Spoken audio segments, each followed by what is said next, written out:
The Central Club. What's going on, people? Welcome to the Central Club. This episode is brought to you by Re-Inspire Printing and Weekend Defender. If you haven't already, make sure you hit that like button, subscribe to the club, and hit the bell button to be notified of future content. Today we're here with another special guest, another footballing legend based here at Cardiff City. We done Michael Chopper the other week and we had a great reception, so we thought we'd bring you back with another one. This one has actually been a guest we've been trying to get on for a very, very long time. It's been about 2-3 years in the making, this has. But unfortunately, the circumstances how he left the club meant that we had to postpone this. But he is back now. He's back in Cardiff. And I warmly welcome our Cardiff captain, Mr. Sean Morrison. Hi, mate. You okay? I'm doing well. How are you, mate? I'm good. Good to be on here. Good to see you. Excited. Yeah. I think the guests, the fans, will be really excited about this one. We've had a lot of people ask for this as well, just to let you know. And because what we do sometimes, we get overexcited as well, and we might make the mistake of saying, yeah, we just spoke to so-and-so, we're going to get him on. So, I've told people we were going to get you on for a long time, so I think people will be really excited with this one. And I think we need to cheer up a lot of the Cardiff fan base with some of your stories and your story as a whole, really, because the state of the club right at this moment is not in the greatest of places. So yeah, I'm really excited to have you here, so thank you very much. Thank you for having me. Like I said, we bumped into each other in town 2-3 years ago. Yeah. And you said about coming on, so like you said, it's been a long time coming, and a lot's happened in the last few years, so I'm back in Cardiff now. This is going to be home for the family, so it makes sense to come on now and get to it. Yeah, well, you look great, mate. You look like you, because I remember you saying, when I've retired, I'll come on, but you don't even look like you should be retiring, mate. What's happening? Yeah. Nah, not officially retired yet. Still training. Just waiting really for the right thing to come about. We've just had a baby in the summer, so little man's 4 months old now. Not willing to kind of uproot the family again. It's got to be right. It's got to be right for us. And I've been selfish. I've been fully focused on football since I was 16 years old. So now perspective's changed. A lot's happened the last few years with COVID. Kind of changed my perspective. The passing of Wits, baby, passing of Salt. These things have all kind of amounted into perspective change and what's important to me, what I value, and family is top of that list. So unless the right thing comes along, I'm not willing to force it. I'm willing to wait and see what happens. But if it's the end of the road, it's the end of the road. I hope it's not, because I feel like I've got so much more to give at a football club, on the pitch. I love playing, I love competing, so we'll wait and see what happens. And if the phone rings, potentially see me back out there heading some footballs. Yeah. Well, you're 33, you're the same age as me, and I've got this new lease of life where I feel like I can achieve anything, and I'm very unfit. I'm not a professional footballer, but just from my mentality, I'd like to think that you've got the same outlook on that. I am. I've got a lot to give. Yeah, then that's it. I mean, the last 5 months I've been training on my own. I've been doing a bit of one-to-one football stuff with a guy in Cardiff, and keeps me ticking over. And when I'm out there training, I'm out there running, I'm out there doing the gym or whatever I'm doing, I know I've got so much more to give from a football perspective. So with my experience and how my body feels at the minute, I had a rough couple of years of injuries. And coming out the back end of that last year, having a half decent, obviously getting relegated wasn't a great season, but from a personal perspective, actually playing 30 games, kind of getting over the quad repair, the knee, it all took its time, but it all kind of felt like it come to a point where I was like, I'm back, I feel good, I feel like I'm playing well in myself.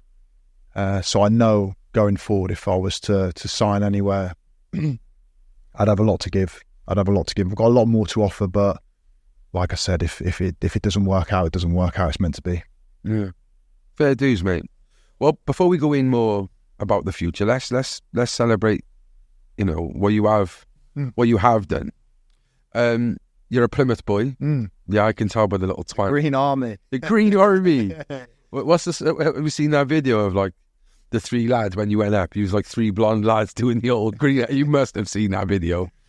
Yeah, no, I love Plymouth. I've been there a few times. What a city, mate. Do you know what? We were speaking before. It was a great place to grow up.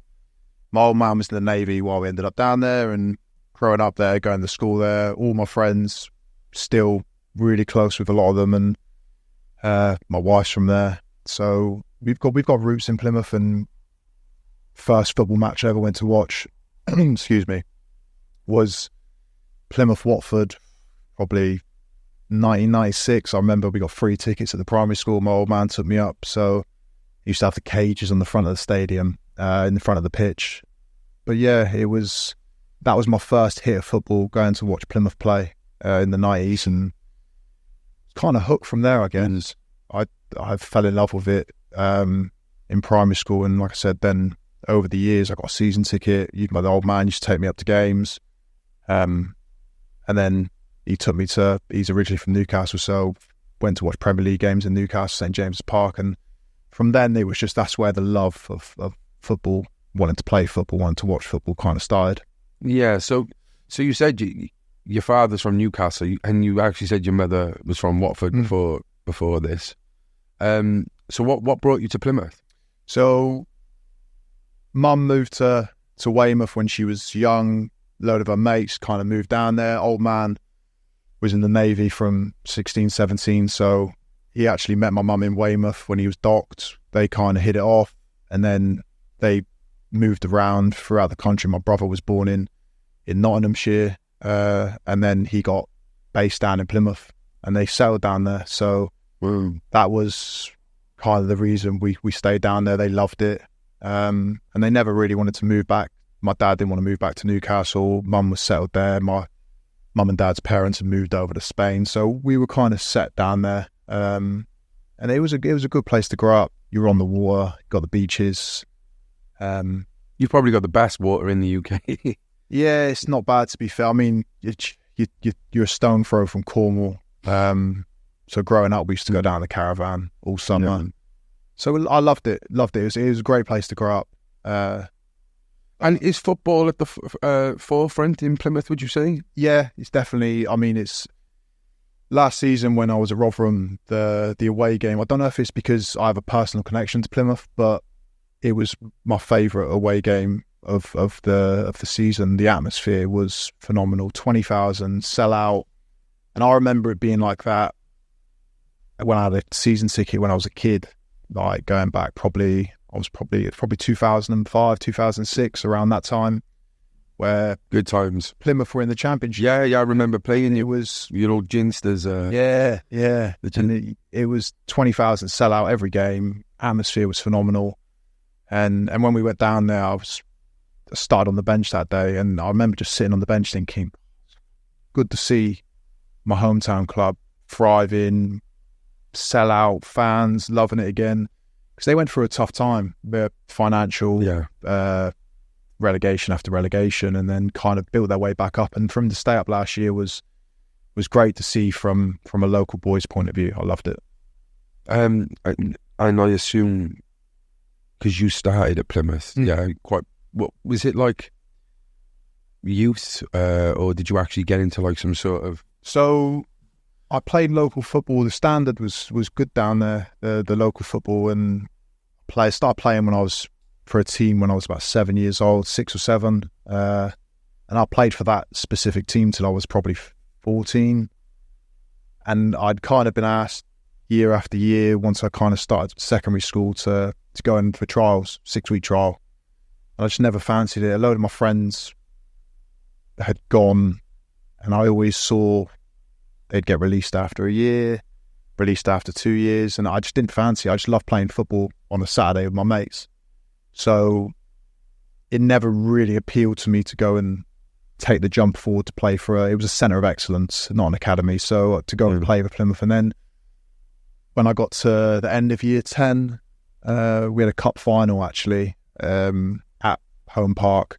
Played really well, won 3-0. And the scout spoke to my mum after the game and said, look, he's 15 now. Like, he needs to make a decision if he wants to. Yeah, just give this go. Yeah.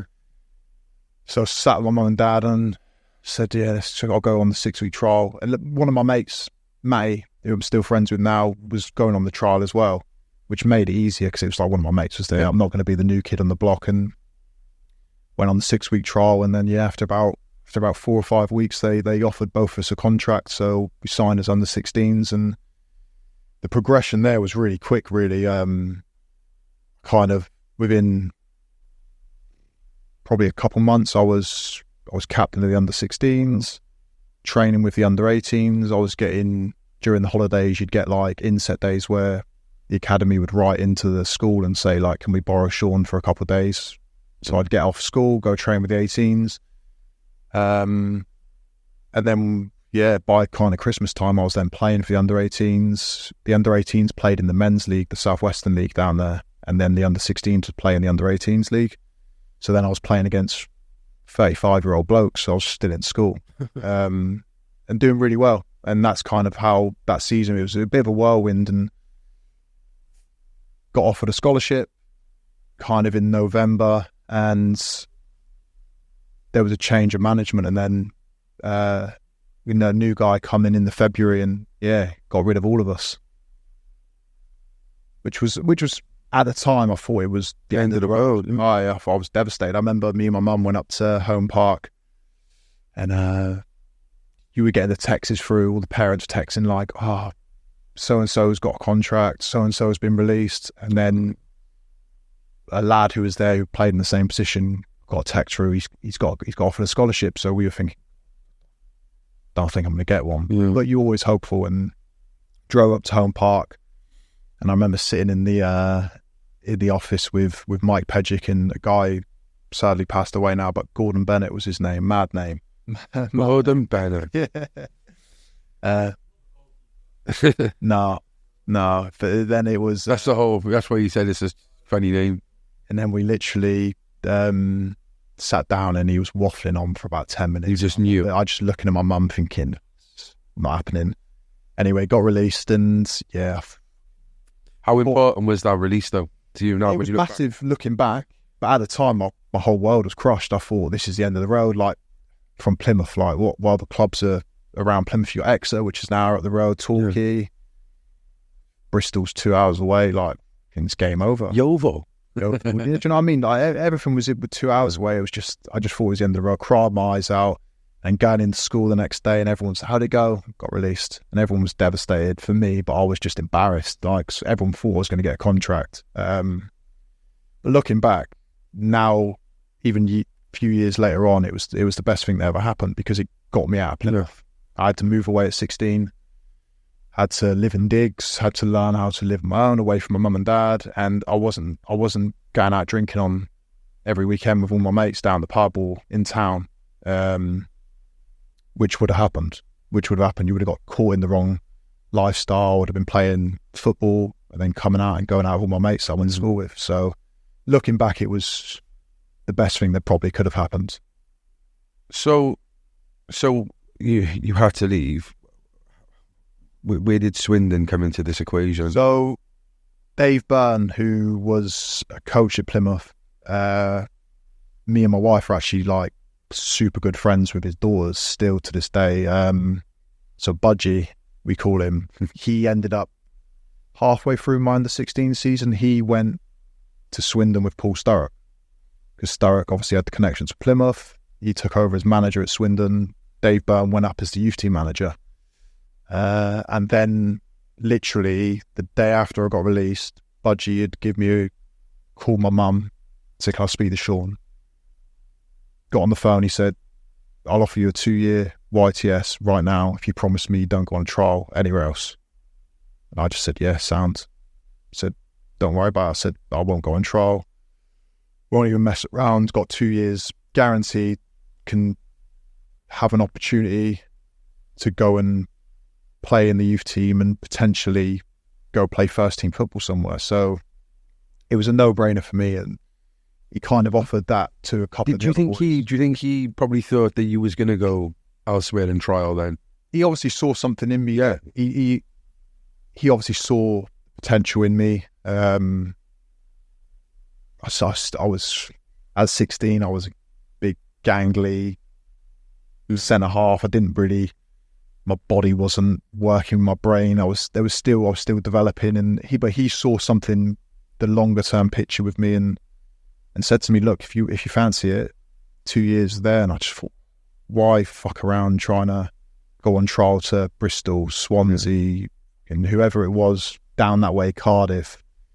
It was too much of a risk. Whereas I just thought, you know what, if I've got 2 years there, it gives me time to learn my craft, work hard, and try and improve. And lo and behold, it was another one. I just went with my gut. My whole career, I've always gone with my gut. Whatever that decision was, from a club point of view, I've just really just gone with it, and it, fortunately, it's worked out more often than not. Sometimes it doesn't work out, but more often than not, it does.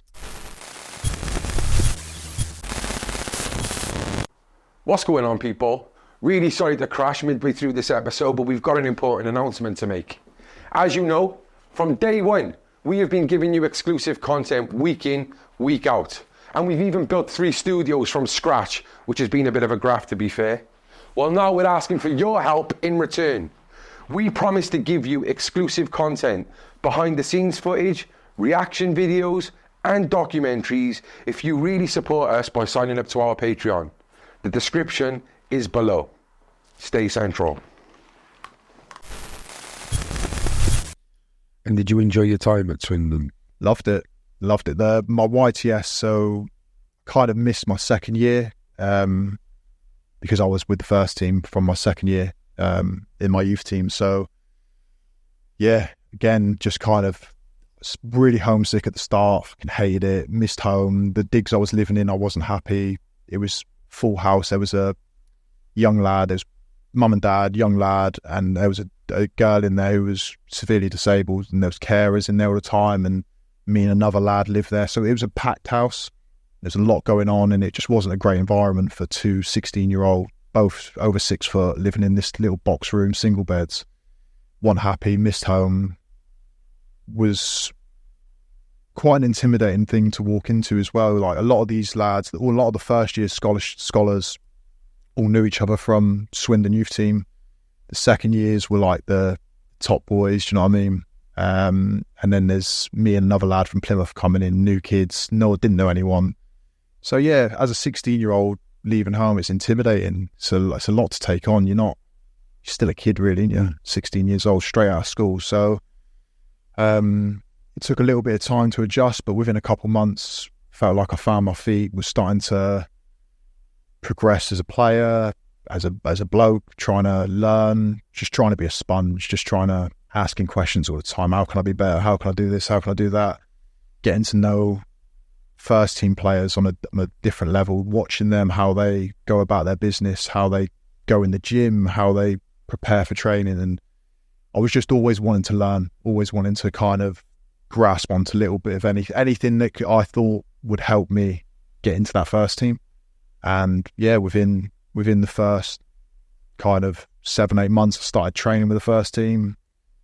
We signed trainee pro contracts when I turned 17, and then the end of that first year scholarship, I made my debut for the first team.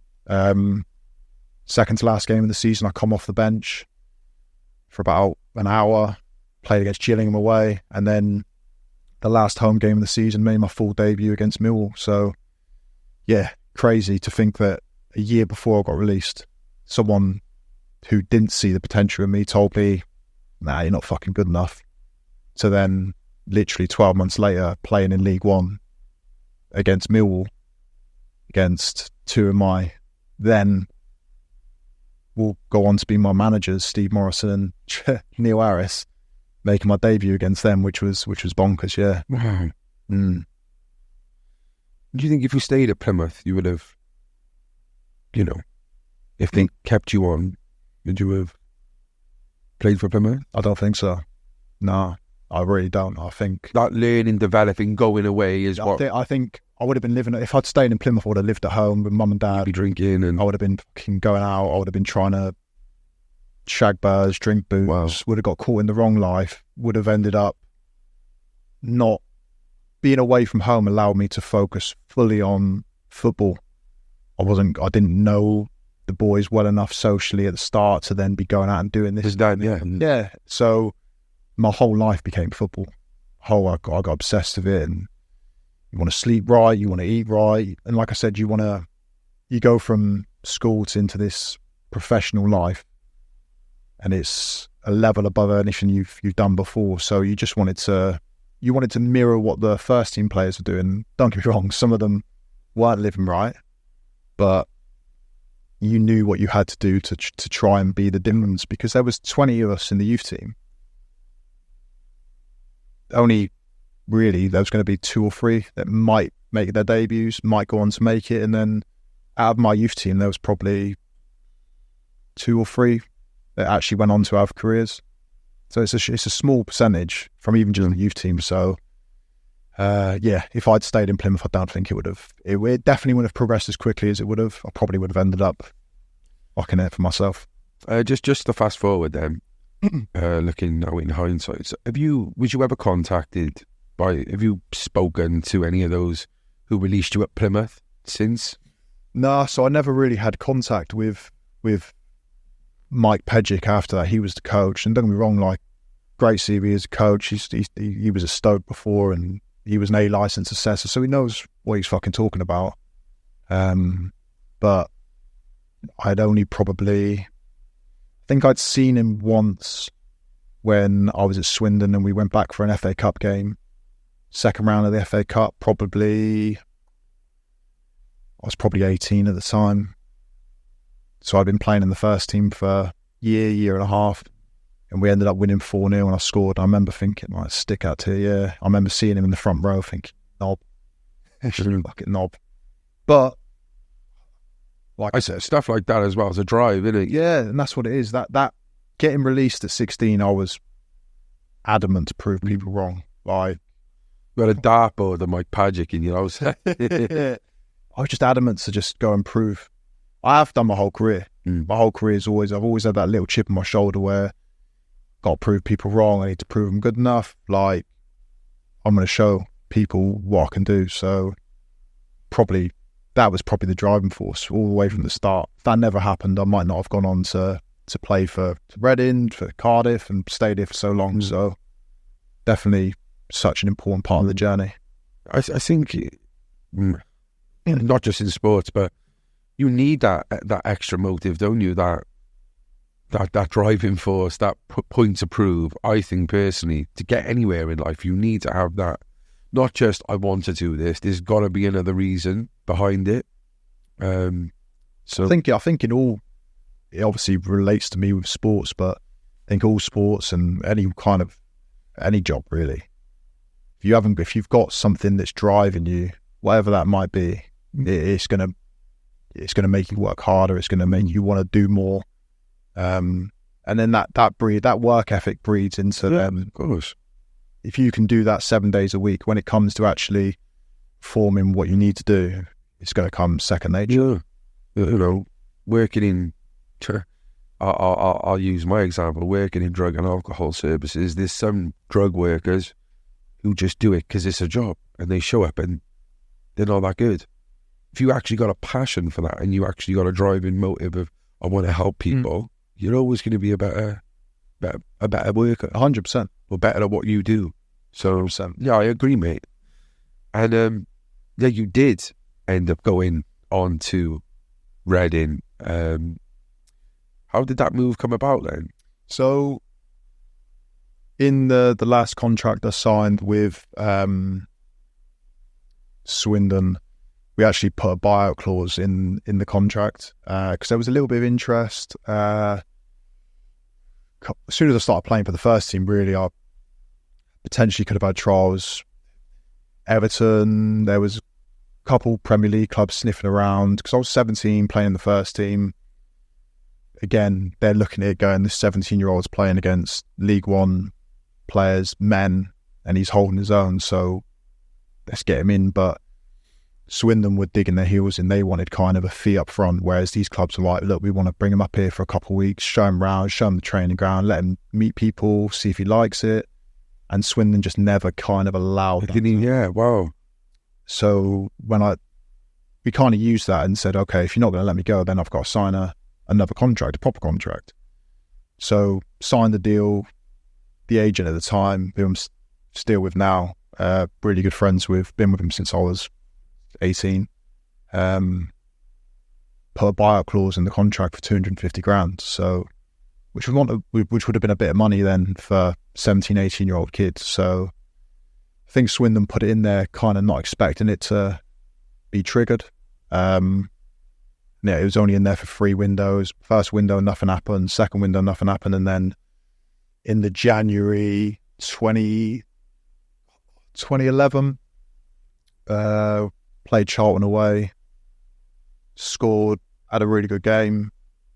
Phone rang the next day, said, Reading, going to make a bid, going to match the 250 grand for the buyout clause, so it's up to you if you want to go. And were they championship at the time? They were championship, yeah. So they were in the championship. Brian McDermott had just taken over in the December from Brendan Rodgers. So yeah, I remember getting the phone call and I was like, shit, like Reading. It was actually... It's 20 minutes away? Or what, 45 minutes, would you say? Yeah. It's the next city on the actually 40 minutes. So I was like, yeah, sound like this is amazing. I knew one of the boys, well, I knew probably 3 of the lads who were there. Hal Robson-Canu, obviously played for Wales. Legend, yeah. Because he had been on loan at Swindon. Alex Pearce and Jem Karajan, who's one of my best friends still to this day. So I was really, really tempted by it. Got to like the Wednesday or Thursday, and the bid still was kind of, it's going to come. And then I went down for my medical on the Friday night. And then as I finished my medical, Tony Mowbray rang me, who was manager of Middlesbrough, yeah, I was going to say. Said, don't go to Reading, come up to Middlesbrough. They offered me double my wages, what I was getting offered at Reading. But like I said before, I went with my gut, said, it just doesn't feel right. Don't want to be 5-6 hours from Plymouth, down the road. I know people, and I mulled it over that night and said, nah, it just felt right to go to Reading. Speak to Dad about that as well, like, because it's obviously up north and stuff. Did you speak to your old man about it, like that move of potentially happening? Not really. I always wanted to do things. As soon as I moved away from home, I always wanted to make my own decisions, do everything on my own, and be me, and just make. If it was the wrong decision, I didn't want it to be my dad tempting me. I just wanted, if I made the right decision, it's on me. If I make the wrong one, it's on me as well. So, yeah, they offered me double my wages, and for whatever reason, I just said no. I'll go to Reading, and again, it ended up being the first year. I was thinking, I fucking made the wrong decision because I didn't play for the first year. Ended up going on loan to Huddersfield the following January. You went up north anyway. Yeah, and then down in Yorkshire anyway. So, but I loved it. And the difference, once I'd signed for Reading, I remember walking in the first week and training, the intensity, the professionalism of the lads. Boys were doing gym before, gym after. It was like, it wasn't like one or two, it was like the whole squad. Like, everyone was at it. And the difference between what I saw as from the older pros at Swindon to Reading was different level. And that again made me realise, like, fuck me, if you want to go and play in the Championship, you need to be working 10 times harder than you was last year. So that, even though that year I went in the January, I didn't play for that whole year. I was playing under 23s football. I was getting frustrated because I'd just come from playing men's football, first team football in League One. I thought I was ready, but it gave me a year. I was smashing the gym. I was in 7 days a week because I was only living 20 minutes from the training ground. I used to go in on Wednesdays, used to go in on Sundays. I used to be in there on my own, just with a bounce board, kicking a football. Up in Huddersfield or in Reading, yeah. And then I was just became obsessed with trying to get better. And when when you did get picked eventually and you were starting for Swindon, I assume you left those digs. You got your own place, did you then up there, was it? Or so Swindon, I was in digs the whole time. The whole time? That 3 years, yeah. So I ended up moving, after 6 months, I'd moved in with a lady. So it was just me and her. She gave me my own living room. She was out.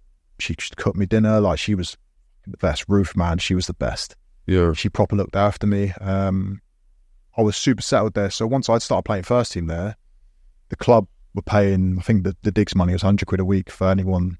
So she was getting £100 a week to basically look after me, feed me, do whatever. And then once I'd signed my pro, I just said to her, look, if I give you £100 a week, could I stay here? Do you know what I mean? Because I'm so settled. Yeah. My £100 a week is like, innit? Have your food cooked for everything, I think. It wasn't until I went to Reading that I found... You've got to get a gaff now, Yeah, which was... I couldn't fucking cook. And was you, because your missus is from Plymouth, was you in a relationship at the time? No, so I ended up meeting Stacey probably my second year in Reading. Okay. So when I was 22, we got together and, we've been together 11 years, 12 years now. So, ended up, it was strange actually, because we're both from Plymouth and we both went to schools not far from each other, but we just never met each other. Yeah. But moving away at 16, probably wouldn't have had the opportunity to have met her. She was in Reading, was she? So no, so she was obviously living in Plymouth, but then once I actually went back for my mate's birthday, his 21st, and bumped into her, and then the rest is history. Yeah, hit it off, and then she ended up moving up.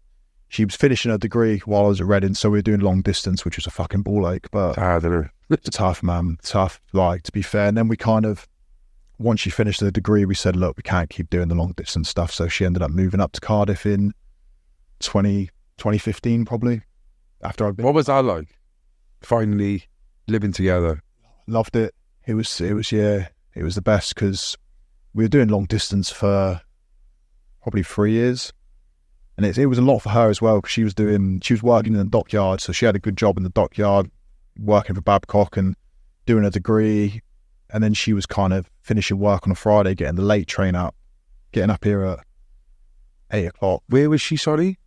So she was working in Plymouth. And you was in... And I was in Reading originally, so she was getting the train up to Reading, then she would leave on the Sunday, wouldn't see her for a couple of weeks, maybe a week, and then once she finished the degree, we said, like, let's stop messing about and get you up. Horrible, isn't it? Yeah, it's tough, man. But it was again... I think that probably built you. Like, what I'm finding is in a long-distance relationship, that's what, it's what builds you stronger. Oh, 100%. And like that 3 years, and then once she moved in, it was like... New again. Like. Yeah, it was perfect. And then, and I owe a lot to her, to be fair, for my time in Cardiff, because I was 23, just moved to another big city, like big club, but having her here kept me super grounded. You know what I mean? When you're going through shit times, there was a lot of shit. Even though we did have success and stuff, there were seasons in there that were tragic. And you go home and you're fucking thinking, this has got to turn up so late. But she was always the rock next to me. Do you know what I mean? Kept me grounded, kept me focused on what we had to do. Yeah. Well, that's really fascinating to hear. So you did end up going to the Premier League, first with Reading. How was that? Yeah.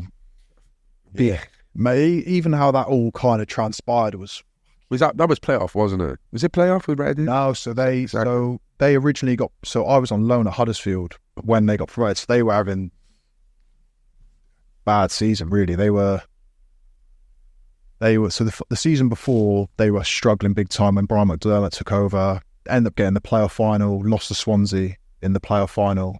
They actually beat Cardiff. That was the first time I come to Cardiff. Reading played Cardiff in the semis, and the first leg was at Reading, second leg was at the Cardiff City Stadium, and that was the first time I'd come and watch the game, and Reading blew them out. I think it was 3-1, I think. Shane Long scored. Joby. I remember that. Joby kind of broke and scored near the end. And I remember he ripped off his top and he had some vest on. Yeah. I remember that. Joby Mackinnon. And then the following ex-City player as well, he was. Yeah, Joby's a good player. If he had done like a top 11 player like team, he was phenomenal. He was class. The best captain I've had as well. Really? Yeah, he was phenomenal. A lot of the traits. I wouldn't expect that from him. Yeah, a lot of the traits I always wanted to have as a captain come from watching Joby be a captain. He was just the way he spoke to people. He didn't try and be anyone else. He was just always himself. Like a lot of people get given the armbands. I've had captains when I was younger over the years where because they're the captain, they feel like they have to say something or they always have to be the loudest in the room. Whereas Joby just was naturally himself and people used to respect him, listen to him. And when he spoke if he needed to, because you'd listen then. You'd fucking listen. Yeah. It wasn't just like the same voice getting heard all the time. So, yeah, following season. Shane Long was class as well. He's fucking good on the guitar as well. Is he? Good singer as well, yeah. They had a good squad. They had a good squad. And then the following season, they ended up going on a mad run towards the end of the season. I think they won 14 out of 17 games, ended up tipping Southampton to win the league. But I was on loan at Huddersfield at the time. So I ended up going there in the January. We ended up getting the playoffs of Huddersfield. Lee Clark at the start, and then Simon Grayson took over. And then we ended up beating Sheffield United on penalties in the League One player final, which was mad. 22 penalties were taken. So when it went through the whole squad, and then Simmons. You take one in? Yeah, I was the last one to take one. So I was the last outfield player to take one, and then Alex Smithies took one, and then their keeper missed one for us to win. But I remember standing at Wembley and we were on the halfway line. We missed the first 3 penalties. So Damien Johnson, Tommy Miller and Alan Lee, the 3 most experienced players in our fucking team, fluffed their pens. So we missed the first 3. They missed... So they were 2-0 up after 3 penalties each, and I'm thinking this... Game over, and then Smudge has saved one, they've missed another one, and it's gone into sudden death. It's mad. How can you come back after missing your first 3 penalties? I remember looking across to so obviously the lads who were on the pitch still were on the halfway line, and the rest of the squad are on the side of the pitch. And I remember looking over at Danny Ward, who was still good friends of mine. Looking over him, I was like, oh, fuck. It's like we've worked so hard to get here. Playoff final was a crap final. Like it was 40 degrees. Not many chances in the game, but we got penalties. I'm gonna fuck it, like all this work for nothing. Basically, might as well not go in the playoffs. And then got back in it, gone to sudden death, and it started going right. 6th penalty taker, goal, 7th goal, 8th goal. And I remember looking down the line. It was between me and Jack Hunt. So Hunty's kind of looking down. I'm looked at him and I said, I ain't fucking taking one. I said, fucking, you're taking the next one. So he's gone sound, and I'm thinking, please score. Scored, I'm thinking, please miss. The Sheffield United player, please miss. Because I was on loan and Reading had just been promoted to the Premier League, I felt like there was more pressure on. If I missed and Huddersfield didn't get promoted, I'm going back to a Premier League club. And Huddersfield is staying in League One, and because of me, if I miss, I've got my mum and dad, my brother, all my friends from school. I've got school teachers who I'm still in contact with in the stand. I'm thinking, a lot of pressure here. And then the lads ended up slapping in the top corner, and I'm thinking, shit. So I just calmed myself. Remember just walking from the halfway line up to the penalty spot, grab the ball, just said, pick your spot, like just don't fluff it. Just try and get a good contact on it. And luckily it went in. Our relief was like, right, I've done my job. The chances of it coming back to me 22, how many? And then, 11, and then another 11. And then Smudge, so Alex Smithies smashes in, and then there was like, we were back on the halfway line and Simonson stepped up, and you could just feel that he's going to miss. I remember I think Alan Lee said he's going to miss, and we can just tell by the way he's running up to it, leaning back, and he just blazed over the bar, and it was like, mate, euphoria. Then we went on the best 3-day piss up you've ever seen. It was phenomenal. 21 years old, just been promoted, and then going back to and I when I went back in the summer, because I'd never played in the Championship at this point, So I'd only played in League One. League One and then to Premier. Yeah. So I was mad. So I was trying to force a move to Huddersfield because natural progression. I wasn't getting anywhere near the first team. They had just got promoted. They got a good squad. They're going to sign players to play in the Premier League. I was thinking, I got no chance. So I was trying to. You want to play football? Move to Huddersfield, basically. I assume you did get pretty passionate with the club. Yeah, Huddersfield. I loved it. Any club I've played for, I've always, whatever badge I've got on my shirt, I'll give 100%. Yeah. That's it. They're paying my wages. The fans are cheering my name. I'll literally die for that club in that moment, metaphorically. Do you know what I mean? So I loved it up there. We got promoted. I had a real good bond with the fans. So I was desperate to just go up and play championship football. It's like I said, a natural progression to go and step up again and try and play the championship and prove myself as a championship player. But it was like getting promoted for Huddersfield, the whole mindset of Brian McDermott, Nigel Gibbs, who was director of football there, it just changed. They just were like, no, you're staying. And then season started again, wasn't getting in the squads. Boys were travelling to Anfield away. Boys were going to Selhurst Park away. What, so you're not even travelling with them? Nah, so the boys are playing, I remember they played, say for instance, Liverpool away, and I remember thinking, that'd be a great one to like be in the squad, even if I was 18th, 19th man. And I wasn't even getting in the thing. So I was in training at 11 o'clock in the morning with one of the coaches, me and one other lad who didn't travel. So just two of us doing a session every Saturday on our own. That can't be good to you. Nah, so I was getting frustrated again. But then the window closed, you're not going anywhere. And then again, it was just a bit of luck. We played QPR.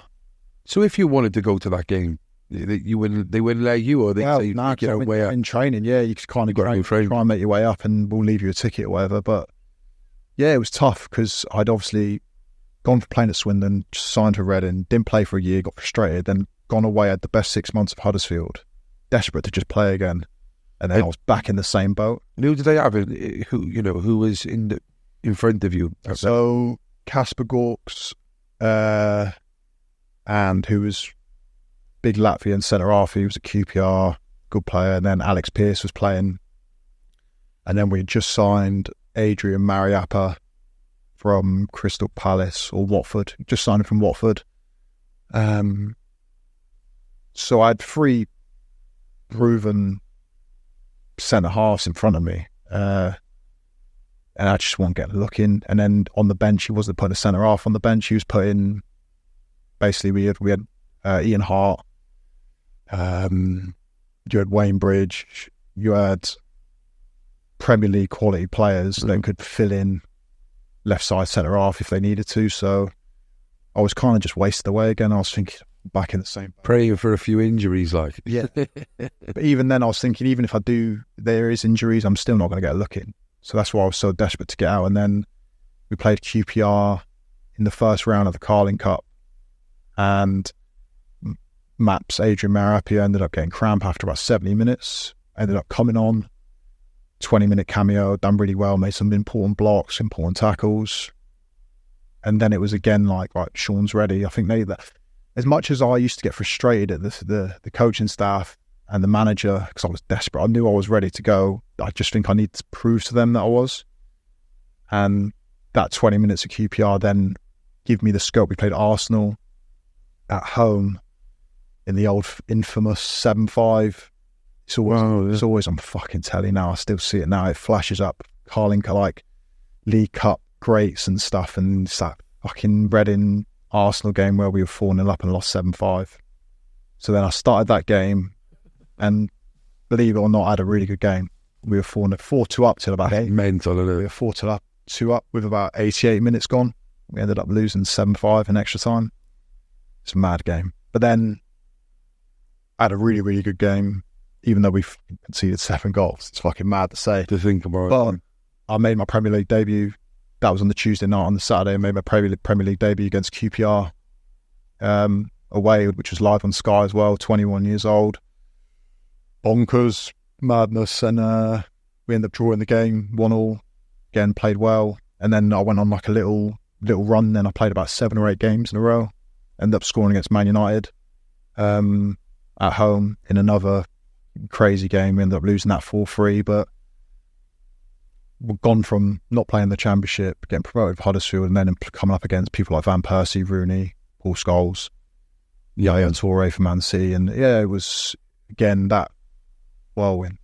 Yeah, I was going to say who was hardest to go up against in that. I get it. I've been asked this loads in the last few years, but I always kind of go back to, I think, Van Persie. That year, it was the last time United won the league actually that season. It was Fergie. I think it was Fergie's last year, but Van Persie was different gravy, man. I mean, Really? the way he, because you when you used to look at him on the telly, you didn't think he was like super strong or anything like that. But the way he used his body, he used to be able to keep the ball away from you. He used to be constantly, the ball would get played into his feet, and he'd just have his arm on me, and I'd be thinking, how is this scrawny, tall Dutch bloke feel like the strongest man on the planet? And then he was left foot, whipping balls around. He was quick, strong. His football intelligence was well above anyone. But there was loads. Suarez at Liverpool was tough. To be honest, mate, the Premier League is such a step up. Every single one of those players, even the players you look at on telly and you think, how's he playing in the Premier League? They're mustard.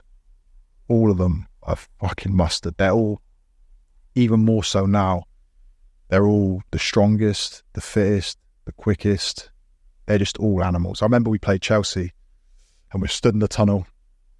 You look across and you look at our team and you look at theirs, and they all look 6'4". Like Frank Lampard, Ivanovic, John Terry. Their legs are like massive. They just mad, isn't it? But then they're all rapid. They're all super fit, can run 12k a game. You're just trying to compete with that. When you've come from the Championship, it's tough. It's mad, isn't it? Because they say the Championship is like the toughest league to compete in. Physically, it's the Championship's a grind. It's tough. Like 46 games. Yeah, it's Saturday, Tuesdays through November. It gets rough. It's tough on the body, but when you step up though, and you see those newly promoted sides, it takes something special to really integrate. Yeah, those teams that get promoted and stay up first season, fair play. Because honestly, I have to take my hat off to Swansea for that. They done about 7 years up there, and I take my hat off to it. I don't know. And that's down to, they obviously had a long-term plan with the way the academy, the first team, they always spoke about the Swansea way. And when they have a plan like that, finally gets to the point where it works, the longevity in it is always going to, and I always feel like that's with Cardiff now, there's no long-term plan. Well, that's what I'm worried. Yeah, I speak to my father about it all the time because he's a Liverpool fan, like, and he's just like, it's just like, why would you support him? Like, there's just nothing there. There's no ambition, there's no plan, and there never has been, and it's like, it is sad, very sad. Yeah. How did you so did Reading get relegated, or did they, like, when for your move to come to Cardiff, what happened? Because Cardiff got promoted. So I don't know if it was the year 2015. I'm not sure if it was the year. So we ended up 24. Then we got relegated in 2014-15 that was the year. 2014 was the year Cardiff. 2013-2014 was the year Cardiff within the Premier League. Okay, so we ended up getting relegated with Reading in 2013. Okay, so that must have been the year Cardiff got promoted. So we went down, Cardiff went up. Carried on at Cardiff that whole season, but I had a bit of a bad knee injury, done my MCL probably in November, in training. It was the most annoying injury ever. It was like last kick of training before an international break. I was fuming because training should have been finished about 30 minutes before that. I'd done my knee and ended up missing about 4.5 months of the season. Come back in the end of that year. We just missed out on the playoffs on the last day of the season. This is for Reading. And then season starts the following year where Cardiff have now just been relegated. And I, again, was just signed a new contract at Reading, super settled, in my house, loads of friends. And then we played Wigan away, first game of the season. And Gunnar Soljskaer was looking for a centre-half. He actually don't believe he'd come to watch me at the time. I think he'd actually come to watch Alex Pearce, who played next to me. Played really well. The way Nigel Adkins had us playing at that time was total football. We used to split. It was before it was really happening in the Championship. He was one of the first managers to really try and get like that kind of going. And then we were playing some really good stuff, and Ollie was there, scored, drew the game, and then my agent rang me on the Sunday and said, "Fucking hell, what'd you do yesterday?" I was like, "Oh shit, what have I done now? Am I in the paper again for doing something wrong?" And he said, "No, Ole Gunnar Solskjaer was at the game. He said they're going to make an offer." And I was like, "What?" I'm like, I'm captain of Reading. Like, don't want to go anywhere. I've got 3 years left of my contract. Like, why do I want to go anywhere? Again, like, what do I do here? So I played against Newport in the Cup on the Tuesday, won that game. Agent rang me again on the Wednesday and said, "Go to the training ground, get your boots." He said, "And drive down the M4. I said, "What?" He said, "Get your boots, pack your house, bring enough clothes for a few days and just drive down the M4. And I said, "Well, have you spoke to the club?" He's like, "Yeah, it'd be sound." And I was like, doesn't sound like it's going to be sound. And where are Cardiff at that time? Are they in Cardiff are in the Championship now. They've just been relegated. Just been relegated. So I think they played the first game on the Friday night against Blackburn. Okay. On the telly. Remember Alfie? I remember because Reading were in a position at that time where they were starting to sell a few players. So Adam Lafondra had just come to Cardiff. Alex McCarthy, the goalkeeper, had just gone to QPR, I think. So they were trying to... I think John Medeski was the owner of the club. Who's about to sell the club. Trying to get some money back. Yeah, so I think they were talking to a Thai consortium. So they were trying to get some money back in. So Nigel Adkins did not want to sell me. He was like, "No." He's my boy, like. Yeah, so it wasn't going to happen. I loved it there. Dean Wilkins, who was one of the coaches there, who was Ray Wilkins' younger brother, he's the best coach I've ever had. Phenomenal. He was... The progression I had... What's his name? Dean Wilkins. Dean Wilkins was phenomenal. The 2 years I had with him, the progression I felt in myself as a player was like, yeah, that's the biggest I've had. And his assistant, Andy Crosby, kind of helped me become... Because I was always quite a fiery character. I was always felt like I should be playing all the time. So I used to throw my toys out the pram like a fucking little baby. Yeah. I used to have to always get put in check, but Crozza really helped kind of my mindset. Both of them together with Nigel helped me become a better captain, better player, better person, better teammate. So I really felt like that was a massive progression for me. So I was really settled. I can't even explain how settled I was at Reading. Like, I loved it there. And then Thursday morning, I didn't drive down the road. I said to my agent, I said, "I'm not doing that. It sounds fucking bonkers. I'm not just jumping in my car and driving to Cardiff." So he rang me Thursday morning and said, "Go and speak to the director of football. The bid's been made. He'll let you know the details." So I went and knocked on his door. Well, it just gives you an address, does he? And so it was at the training ground in Reading. Okay. So I've gone and knocked on the door at the Reading training ground and said to the director of football at Reading, said, like, what's happening? Like, Cardiff made a bid. He's like, "Yeah, like, what do you want to do?" And they kind of put it on me like, "If you want to go, you can go. But we kind of want you to go because we want to recoup some money." So then I went and spoke to Nigel Adkins, and he didn't really know that much about it. And I explained to him like what the crack was. It must be horrible. And it was awkward. I was 23 years old. I wasn't ready to be having these conversations. Like, I wanted it to all be taken out of my hands and be told like, "Right, we're selling you or we're keeping you." But again, just went with my gut. Just thought, feels right. Just go do it. Cardiff's a massive club. Big city. Why not? And I literally packed my boots.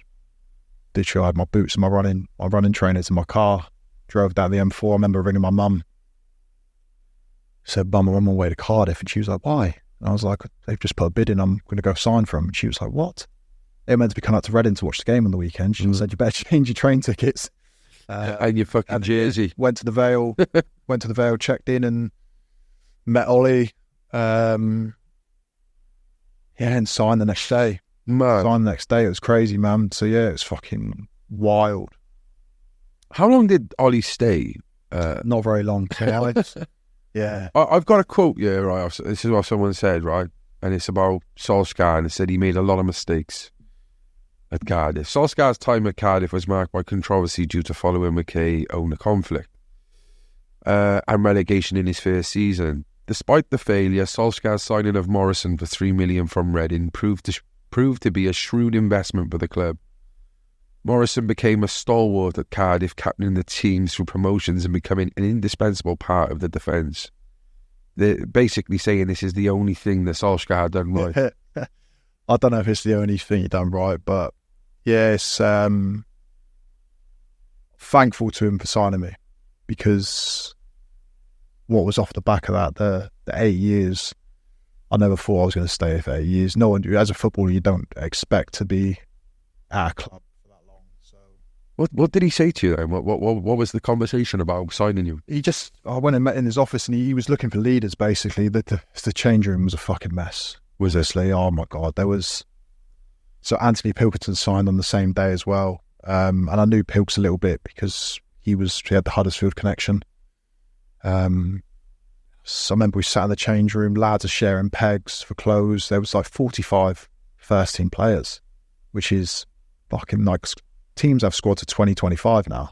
There's 45. It's like Chelsea now, isn't it? Mate, and there was only about 4 or 5 on loan. So you're going out to training with 40 players. There was loads of like, obviously Norwegian boys, Dutch boys, German boys, Spanish lads, the cliques. There was like group of 3 or 4, group of 3 or 4, group of 3 or 4. Then there was like the English boys or the British boys, who was like 8 or 9 of them. There's no bonding. No, like big Kenwin Jones used to float around everyone. He used to get on with anyone. As new lads, you come into a changing room and you kind of want to be like welcomed in, arm around the shoulder, like, you're with us, like, you'll be sound. But it was. But he said to me, like, I need leaders. I need people who want to get on the ball and play. I want to be people who can really command and kind of lead a dressing room. But within a week of being there, I was thinking, this is impossible. I'm brand new. I'm 23 years old. There's so many egos, like the amount of egos that lads who had been put on big wages, didn't give a fuck about the club. Which is the problem most of the time. But like, what players stood out for you at that? A lot of the foreign boys, to be fair. I mean, you had these young Norwegian boys who... What's his name? The one who was the blonde fella? Mats Dahle. Was it Dahle? Who was the one? He looked a bit like Haaland. Was he like the Norwegian like wonder kid? Yeah. Yeah. So Mats, I used to sit opposite him next on the bus, actually, on the way to my first few away games. He used to have his stinky feet on the table. He used to piss me off all the time. You just think you're 20 years old, get your feet off the table. Yeah. The rat. Yeah. But as a player, phenomenal. Like, he had a lot of ability, but he just wasn't built for the championship. He just too physical, too fast. He was a nice player, do you know what I mean? But he was probably on 20 grand a week, 20 years old. No connection to the club, didn't really give a fuck about the club. There was loads of those boys. Loads. So once Ollie left, obviously, and Sladey gets a bit of a bad rap, I think. He doesn't get looked at as a manager that really had success, because we had mid-table finishes, but he sorted that shit out. He fixed because it was the club would have just rotted away. Like, he come in, he got rid of all the deadwood, got rid of all the players who were on massive wages, freed up the money, got the changing room into a really good place where you had solid core, good group of lads who all wanted to play for the club. That's what he done. He got boys in who probably fans would look at a sign and thinking, like, why is he bringing them? Like, you had Alex Ravel, Stuart O'Keefe, he brought in Lee Peltier, And obviously Peltz went on to be, well, he is probably one of the best right backs in the Championship to ever play in the Championship. 7 out of 10 every week, do you know what I mean? So he brought in some really solid lads who obviously ain't going to like set the world on fire, but for the changing room and what they brought to the club, it was just a much happier environment to be in. Was that like to you? Was that like a shock as well? Coming from a relegation, they've just been in the Premier League. Was you looking at like the club like there's no wonder why they were? I couldn't believe how much of a shambles it was. I rang my agent that week and said we'd made a mistake. He said, "What the fuck have we done?" I was club captain at Reading, loved it there. Fans had a good relationship, had loads of friends outside of football that I'd met through my mates in football. So there's about 10 of us. We used to play golf. We used to do everything. And now I'm in Cardiff on my own at a club that doesn't look like it's moving in the right direction. It looks like a bit of a shambles. So there I was thinking, I fucking fucked up here, big time. But like I said, Sladey and it was one of his first big jobs. Obviously, he come from Norway and the club he was over there, and he went on to do well at United afterwards, pretty well considering the managers they've had in there since. Being Wales' biggest podcast means only one thing: we need to be sponsored by Wales' biggest clothing brand, Weekend Defender. They've been in the game for well over a decade now, and they still hold weight within the casual scene. So if you want a deal on the hottest seasonal drops, then hit the discount code below at Stay Central.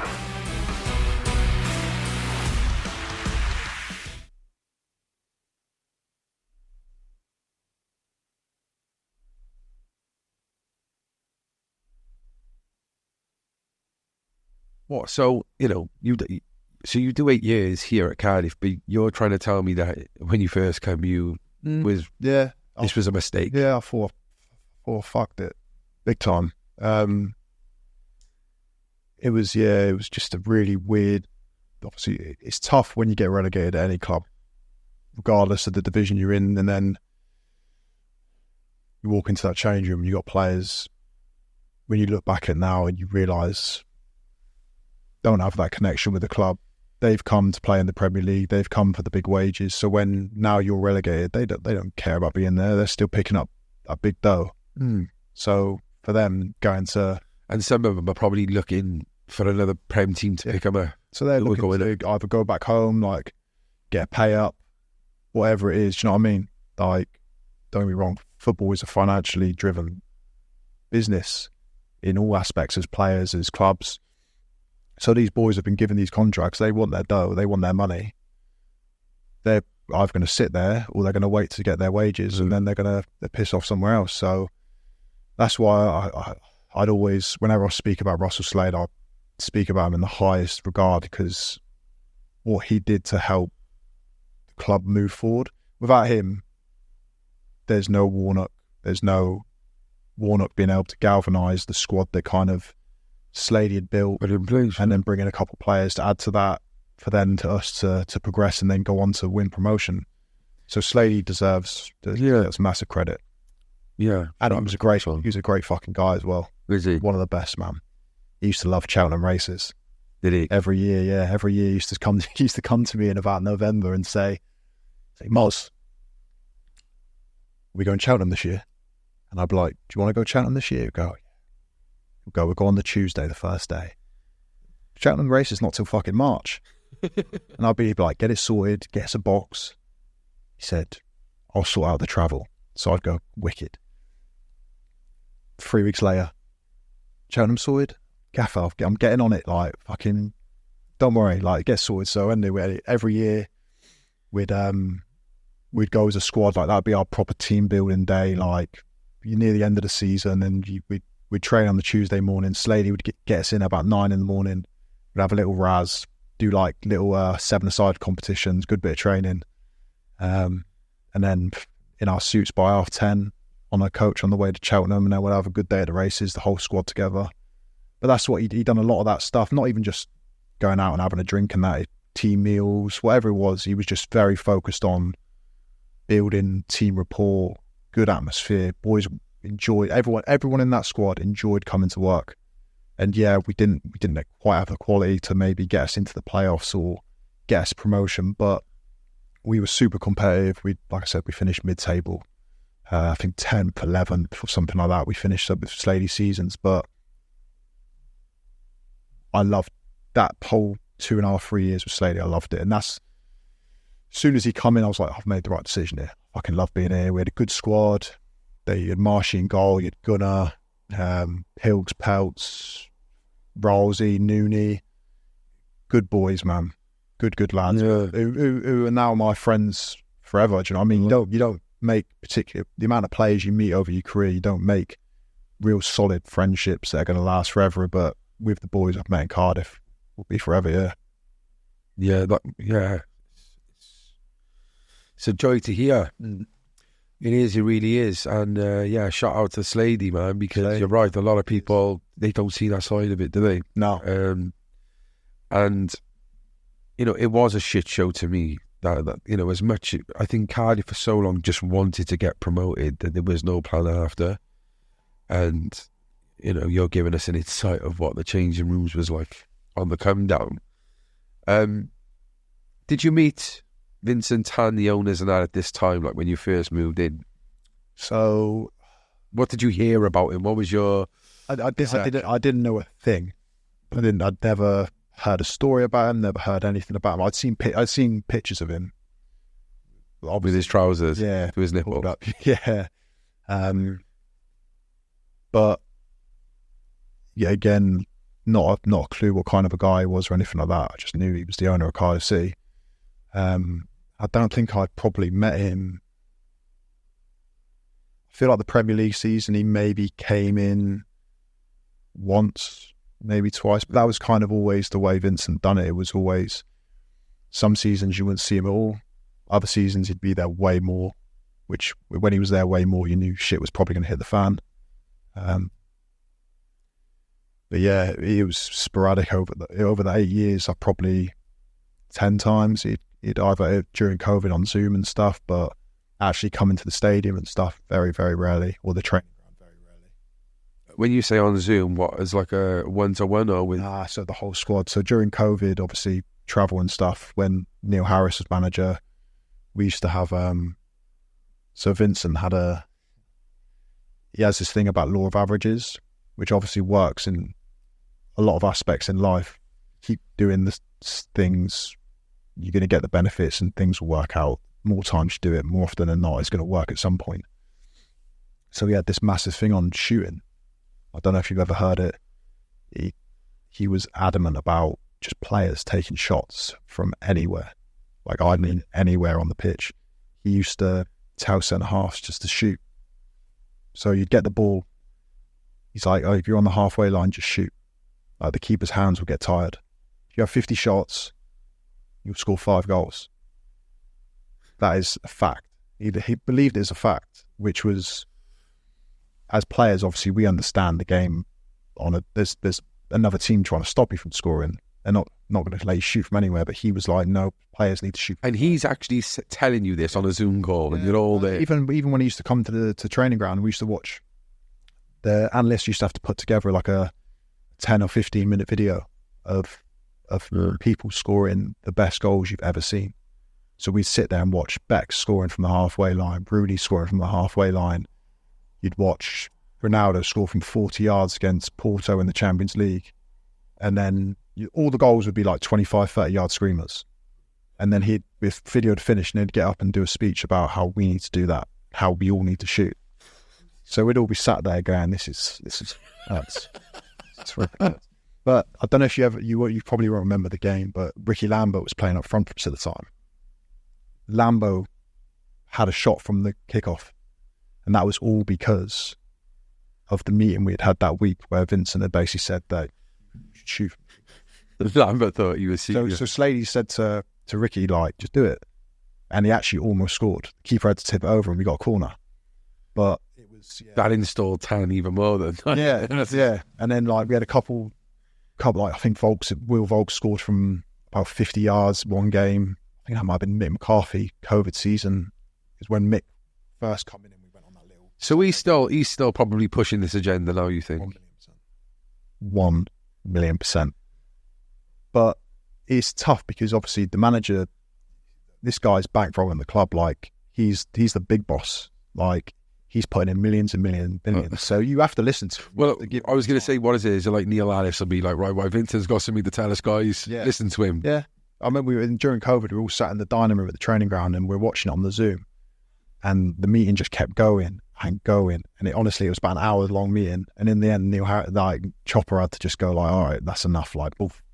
It's like, lads, like, if you have the opportunity to shoot from outside the box, like, and you think you've got enough, like, a chance, like, shoot. Like you would normally, but don't. Who had to turn it off, you say? The gaffer had to, like, boff it off because it was just going and going and going. Sorry, weak connection, Vince. Sorry. Yeah. So, that's the only, like, mad thing that ever, apart from that, he honestly seems like a lovely, lovely bloke.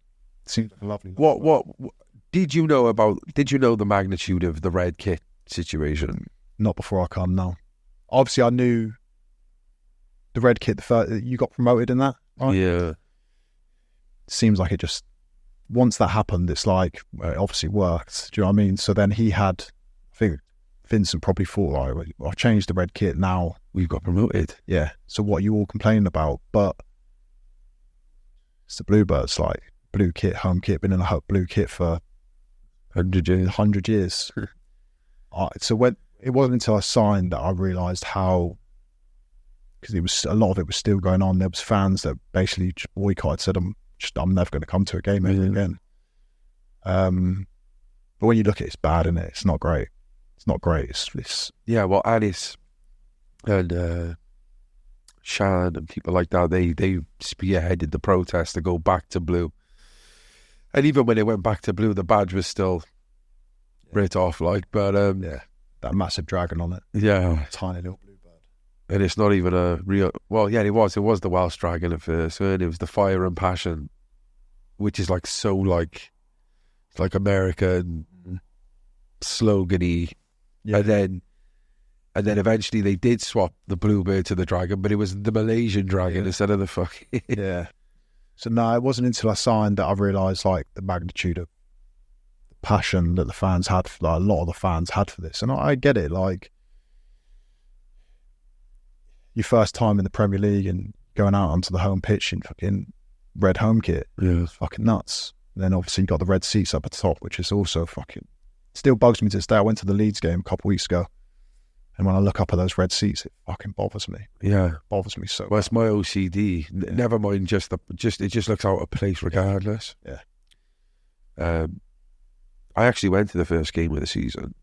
That season. We beat Man City, man. We beat Man City, you went to win on. You know, Fraser Campbell. And like, yeah, I think, you know, we beat Swansea that season as well. But yeah, it was mad. It just didn't feel right. Well, I remember the game we went back to blue. I feel like we played Fulham at home. We won 1-0. There was still red in here, like there was. Yeah, but I remember I scored that game. But I remember the atmosphere was phenomenal.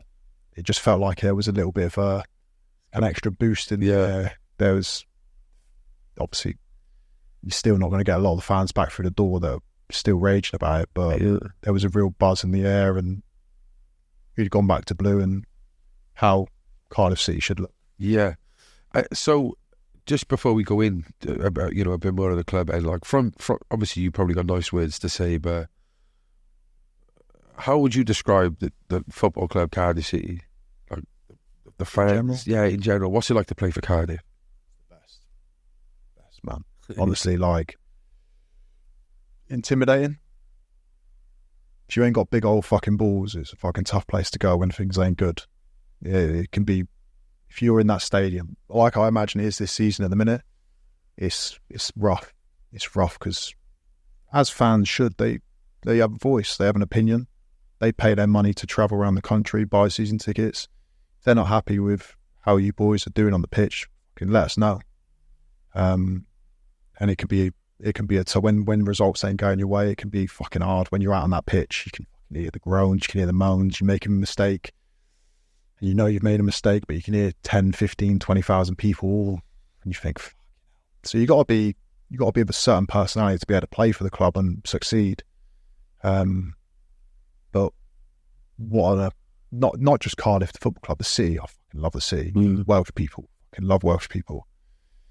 Fans are phenomenal, passionate, care, and all I ever got from it was, as a player, was if you give 100% and you really play for the badge, you can show that you want to be at this club, and every game, you're not going to have, you play hundreds of games for one football club, there's going to be some fucking bad games in there. There's going to be some games where your body's not feeling too good, you're not moving too great. But if you commit to the cause and you work your bollocks off, the fans will adhere to you, and they'll enjoy you as a player, watching you play, of course, and have your back. So I loved it, man.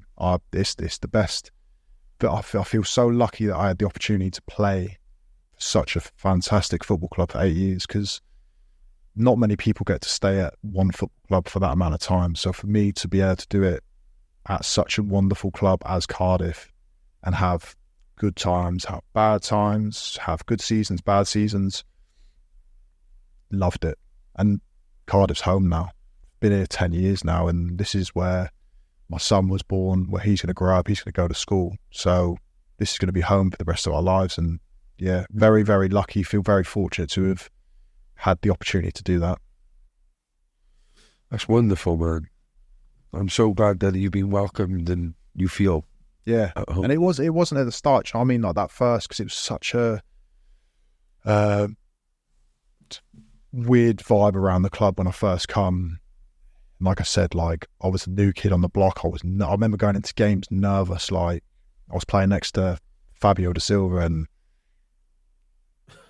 we were just been relegated, and we didn't start the championship season off as well as probably the fans had wanted. And I remember being nervous in games and being worried, and I was almost overthinking my game, which I'd never done in my life. I'd always just gone out there and enjoyed it and played, and I didn't have a great start to my Cardiff career. Not that I was playing really poorly, just results weren't going great. The club expected us to be doing better. We'd just lost our manager, so there was a lot of pressure for, when I look back, a 23-year-old who had just been bought in for 3-4 million quid, to kind of just step in and be like, right, I'm here, I've landed, like I'm going to be the one that's going to be keeping clean sheets, leading the changing room. Like that wasn't ever going to be the case. I was playing within myself. I was in my shell a little bit. So it took time for me to grow into that role. Yeah. Grow into that role. And did you, when was you given the captaincy then? Was it under Sladey? No? No, so Marshy had taken over as captain from Huds. Of course, yeah. So Marshy was captain for the first 2 seasons, and then Marshy left to go to Hull, and then that was when we had the Sladey who just left. Paul Trollope took over, and he obviously only lasted like till October, maybe a few months. Wasn't long, was it? Yeah. So Trolls made me captain. So, and again, amazing. He was a coach under Sladey, fantastic football coach, wonderful. He's obviously at Luton now, coaching with Rob Edwards, is it? And then he's. So what was it then? What was it? What happened with Sladey? What is it? Just results, was it? I think it all finished on quite good terms with Sladey. I think he walked away from the club at a time where I think they had the conversation like, look, we're going to look at a different avenue. Thank you for what you've done. And they just kind of parted ways on good terms. But if the club wanted to progress and step up to another level and try and get promotion, they had to probably go a different way from Sladey, because he made us hard to beat. We weren't great to watch. We were, I know we were an average championship team, but we were solid, and we had a good changing room. So if we wanted someone to come in, we needed some new ideas. Yeah. And Trolls was very forward thinking. He wanted to play a back three, wing backs, total football, false tens, really progressive, what you see with how a lot of teams play now. But it just didn't work out. That probably comes down to the pre-season. We just got worked too hard. It was tough. It's probably one of the toughest pre-seasons I've had. We didn't have a day off. It was just in every day, double sessions. And then by the time we actually reached the start of the season, we were like burnt out, basically. Fucking hell. Yeah. And then he lost his job, and then Sir Neil steps in, Mr. Warnock. What was the feeling and the thought process of finding out Neil Warnock's coming to Cardiff? I think excited, but also a bit like nervous. Like a few of the boys had worked with him, like Matthew Connolly had worked with him. And they're telling his stories. Yeah, so you obviously you hear about his big personality. You see videos of him on YouTube when he's hammering the Sheffield United players back in the day, and you think, oh, we're going to have this flipping Hellraiser as a manager. He's going to be carnage. Like, we're not going to get away with anything. The change room's in, like, he's going to just take over it. He's going to be a bit of a dictator. Complete opposite. Like, first day he come in, all upstairs in the training ground. He's come into the meeting room, and it was a fucking miserable place. I think we had 7 points after 11 games, so we were having one. And he'd come in within 5 minutes of that meeting, place just lifted. I remember boys walking out of the meeting, laughing, joking. He just had a way. He had this aura about him, like. And everyone always asked me, like, what's the secret of Warnock? Like, he's got 8 promotions. Like, he must be like doing something different. Just the way he treats people. It's the way he manages people. Like the football stuff. My management. He obviously got his coaches that do a lot of the football stuff, but he just, you do with the football, I'll look after the players. He treats everyone with mad amount of respect, speaks to you. He doesn't bullshit you. If he's not having you as a person or a player, he'll tell you. He'll pull you in his office and say, you're not for me. This is the reason why I think you should leave. And that could be hard to hear sometimes as a player, because we all have egos. We all think we're good enough to play. But honestly, the amount of bullshit you get around football and about managers who try and bullshit you and try and keep you on side. I want you, yeah, but they don't. But they don't. Neil will just tell you how it was, and you'd be in a better position for it, because then at least the lads who aren't playing know why. And then he keeps them. They either try and improve or... Yeah, and he would say to boys, like, look, if you want to get in the team, this is what you need to do. If you don't do it, you're never going to play for me. So boys would have to get on side. It's only your fault then if you're not on the team. And again, he took the change room that Sladey had, added to it with Sol, Junior, brought in Mendes Lang. Yeah. Do you know what I mean? Like, he brought in these players who were, for the period of time they were at the club, elevated the club with performances on the pitch. And what was Mendes Lang like? Great guy, man. Yeah. Great teammate. Really, really good teammate. Super good guy. He gets a bit of stick though. Like, like people talk shit about him, and when he got like too off the pitch, like stuff. Of course. Like, people always have something to say, but what a hard worker as well. What people don't see is the amount of work that he puts into to be improving in his game. We all have our issues. We all have problems away from the pitch, and we all have our struggles. Just because we're footballers, we don't have the same problems as everyone else. They just get highlighted sometimes differently because you're in the spotlight a bit more. Yeah. So as a teammate, one of the best I've ever had. As a player, that season we got promoted, he was just unplayable at times. Phenomenal, yeah. And he's now at Derby he's captain at Derby, and I'm so proud of him to watch his progression, because he's had his struggles, he's had the shit that he's gone through. He's come out the other side, and he's casted it. Yeah, and he don't think he got in Team of the Year last year, but he got nominated for Player of the Season. He should have got in Team of the Year. Just shows you what you can achieve, and he works his body. And he is a leader, from what you saw him at Cardiff, you saw that potential. When the thing is with Mendes, he gets on with everyone. So, and like I said before with captains, not every captain has to be the loudest in the room. Yeah. Screaming and shouting before a game, trying to G people up. Those captains used to fucking piss me off. I'd a few captains, I'm not going to name any names, but I had people, you'd be in the change room and you've worked all week on your game plan. You've spoke to them, the manager spoke before the game, like, there's nothing more to be said. They pipe up. And they're just screaming and shouting in your face, trying to G you up. And I used to think, mate, like, just chill. Like, we're about to go to war for an hour. Like, we're going to go to battle. Like, just relax. Like, we don't need to be screaming and shouting.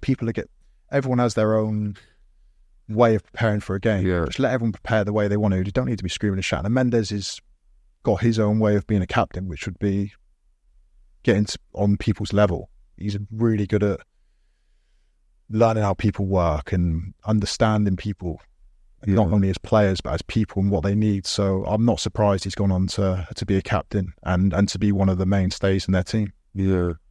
But yeah, he was that season, he was unplayable. The start of the season, him, Junior, obviously Ken Zahor as well. Ken had caught lightning in a bottle for about 6 months, and he was unplayable when he wanted to be. And obviously Mendes and Junior. All we ever needed, because we knew we were so solid as a back four, we weren't going to concede many goals. Like, if we had scored 1 or 2 goals, we took the lead, we were going to win the game. And we only needed Junior or Mendes or Ken. We just needed one of them to be on fire that day, and we'd win the game. If all 3 of them were off it, we wouldn't get a result. If those three were on it, we'd batter teams. Just too much pace, too much power, too much skill. And then we had Aaron Gunnarsson, Joe Rolls, Craig Bryson in the midfield. Pato come into it later on, played as number 10. We just had a solid team. Yeah. And lads like proper blokes. Like we just run over teams. Do you look back at that season like one of your finest? That promotion year? Look back on it, what, sorry? Is that one of your finest seasons? There's been moments in my career where there's been like the promotion at Huddersfield, the penalty shootout was like scoring against Man United, making my Premier League debut. Like, they're like snippets where it's like, wow. And there was parts of that promotion season where I had them. But as a whole season, unbelievable. It was just like the first game of the season, we played Burton away, and it was a fucking bad game. Shit game. 0-0 written all over it, and Ken Zahor gets the ball, 90th minute, cuts inside, whips it bomb corner, 1-0, didn't deserve to win. And then just from there, it was like snowball effect. Yeah. Confidence. We won the first 5 games, and it was just, we were blowing teams away, like Leeds at home, Wolves away, battered Villa at home. We had a really tough start that year. Like, people forget how tough that start was, and we won the first 5 games, drew against Fulham away. So after 6 games, we're on 16 points, and we're thinking, what's happening here? Like, we weren't even tipped to be playoffs, really. And then, like I said, it just kept going, and it just bred confidence. And when I used to line up in the tunnel, I used to just look back and I'd see Big Sol, Bruno Manga, Peltz, Gunnar, Bralsey, like Big Ken Zahor, Mendes, Jude. Like, we're going to win this game. Not a problem. Look across at their team and think, fucking useless. We're going to batter you lot. Even if we don't play better football, we'll batter you. We're stronger, we're more powerful, got players that can hurt you. It was like that season was just perfect. We had our little dips and there was peaks and troughs throughout the season. Yeah. And again, the changing room was phenomenal. Like, you have a Christmas do every year. Not one single person didn't come, everyone come.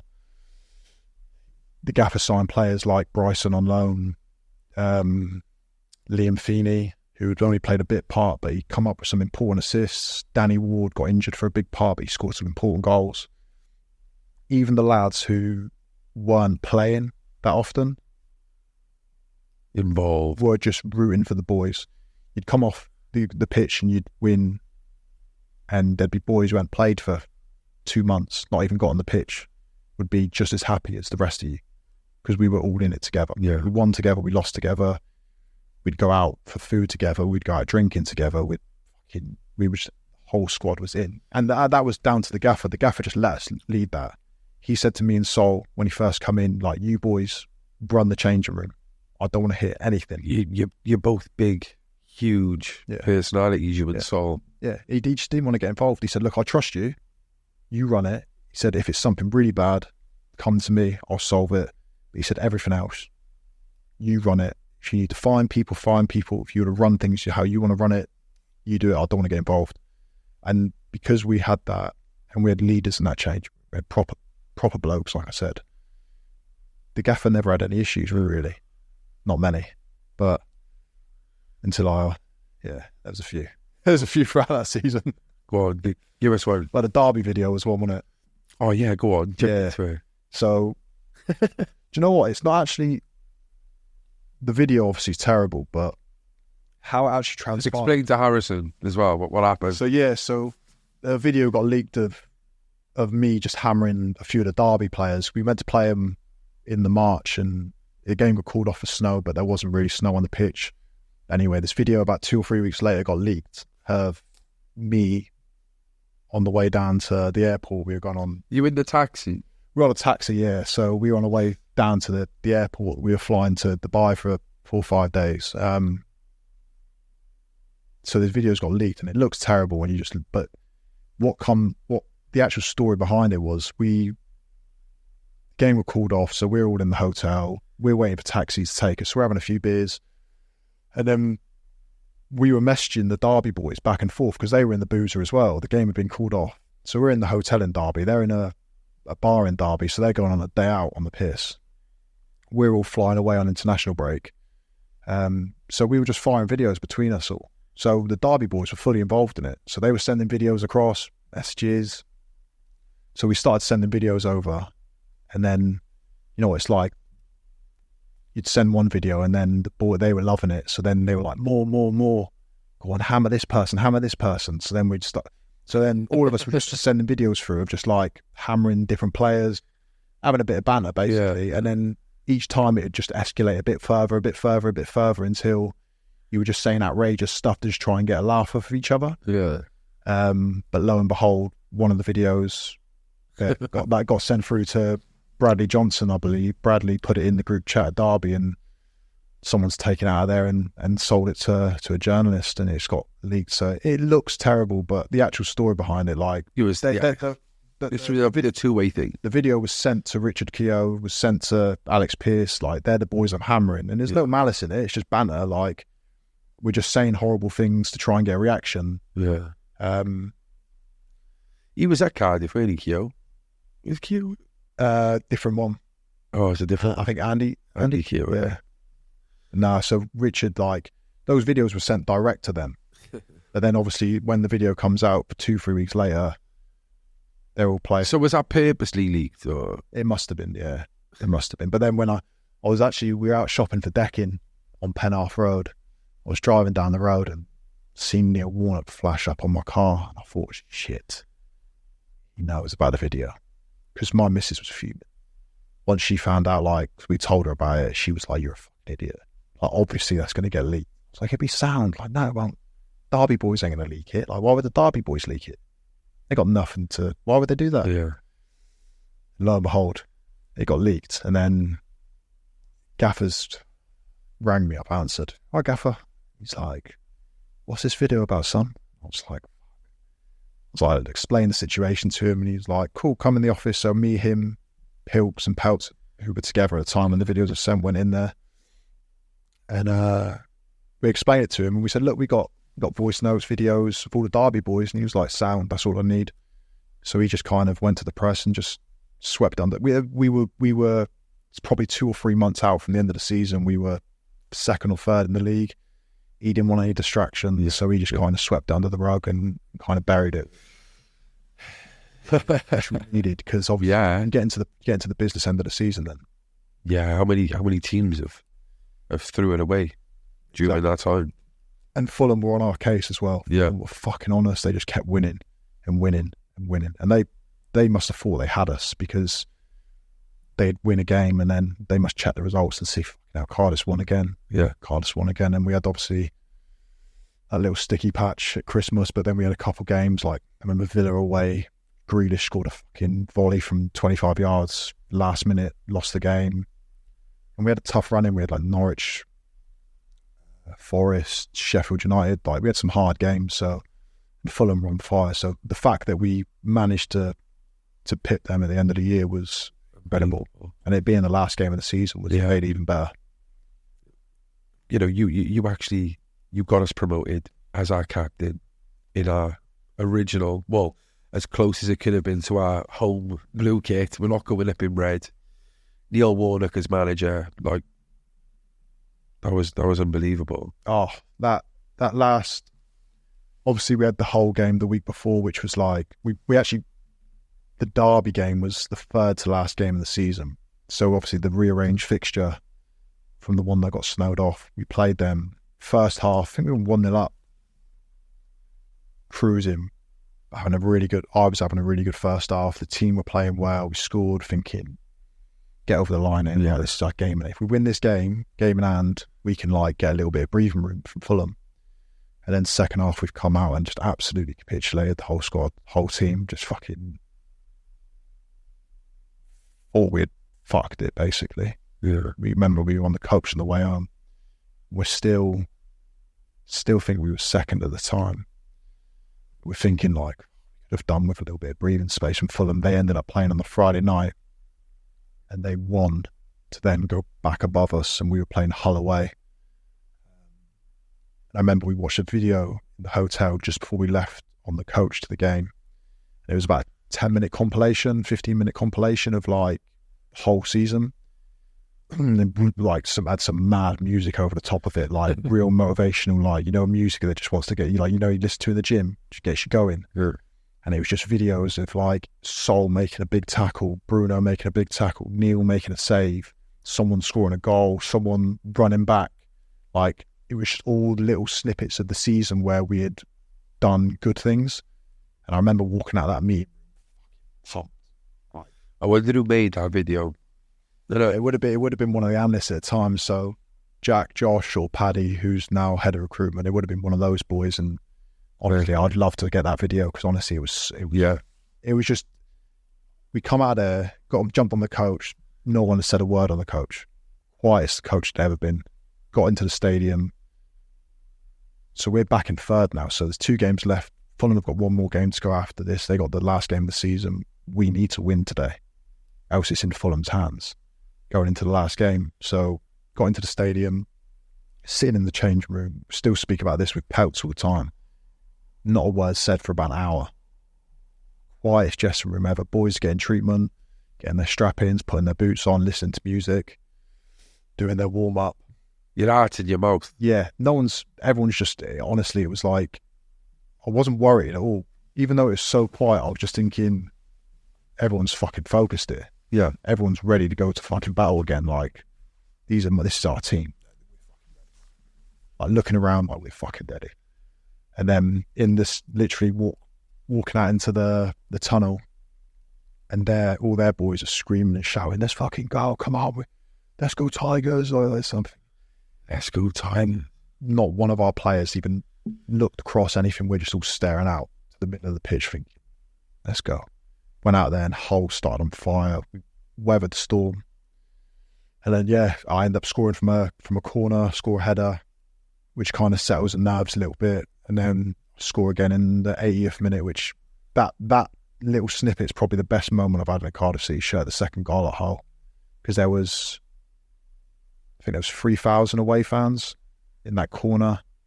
Everyone's in fancy dress. The last away game of the season, so loads of people in fancy dress. And it was such a pivotal game, such an important game. Broke through, ended up running out the pitch. Don't know what I was doing up there. I had a nosebleed. Fucking don't know what I was thinking, but just felt right in the moment. Just go with my gut again. Just go, go, go. I remember Mendes started running forward, and I just thought, just chase him. Just go. Like, we're defending a corner like that. We got him on the counter attack. Mendes has ended up coming back and putting a ball over the top and took a touch, come back inside and scored. And it was like time stood still. Like, I watched the ball go in the back of the net, and as I've turned to run towards the away fans, I got goosebumps now thinking about it. Like, run into that corner, and there was just like this sea of just blue, and then you just have pockets of people dressed as like, in their fancy dress, there'd be like 5 Mexicans up there with like sombreros on, and someone else there dressed as like whatever. It was phenomenal, man. Like, and then to come off there thinking, right, we've got 1 game to go. All we need to do is is equal or better Fulham's result, and we're up. And then that day was just, it was a shit game. Like, I don't know if you went to watch the game or watched it. It was a bad game. Like, Reading, I think, had to draw. How funny is that though, Reading? I know. You know? Yeah, I think they had to draw to stay up, and then we just needed to better Fulham's result. And when it was coming through the stadium, like, heard a massive cheer, and then you start getting word Birmingham got 1-0 up against Fulham, and then you hear another cheer right before half time. Right, Birmingham were 2-0 up, so we can lose this game. As long as they lose, we lose. We're up. And And then just the second half just dragged, and then you can't, 10 minutes to go, you're shouting over to the bench, what's the score? Like, still 2-0, still 2-0. You're thinking, right, we've got 10 minutes.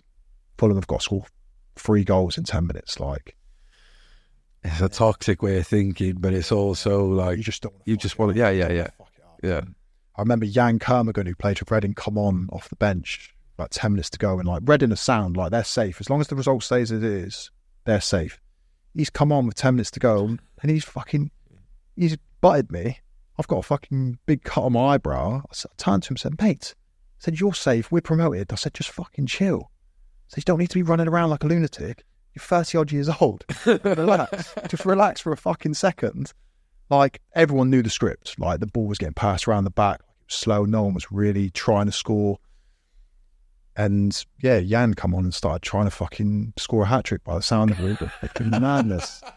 He wound me up. I was fucking fuming. That's brilliant. But then the board went up and it was like, however many minutes, shouting over again, like Pilkey and that on the bench. Score, he's like, 2-0, it's done. Done. Like, we were up.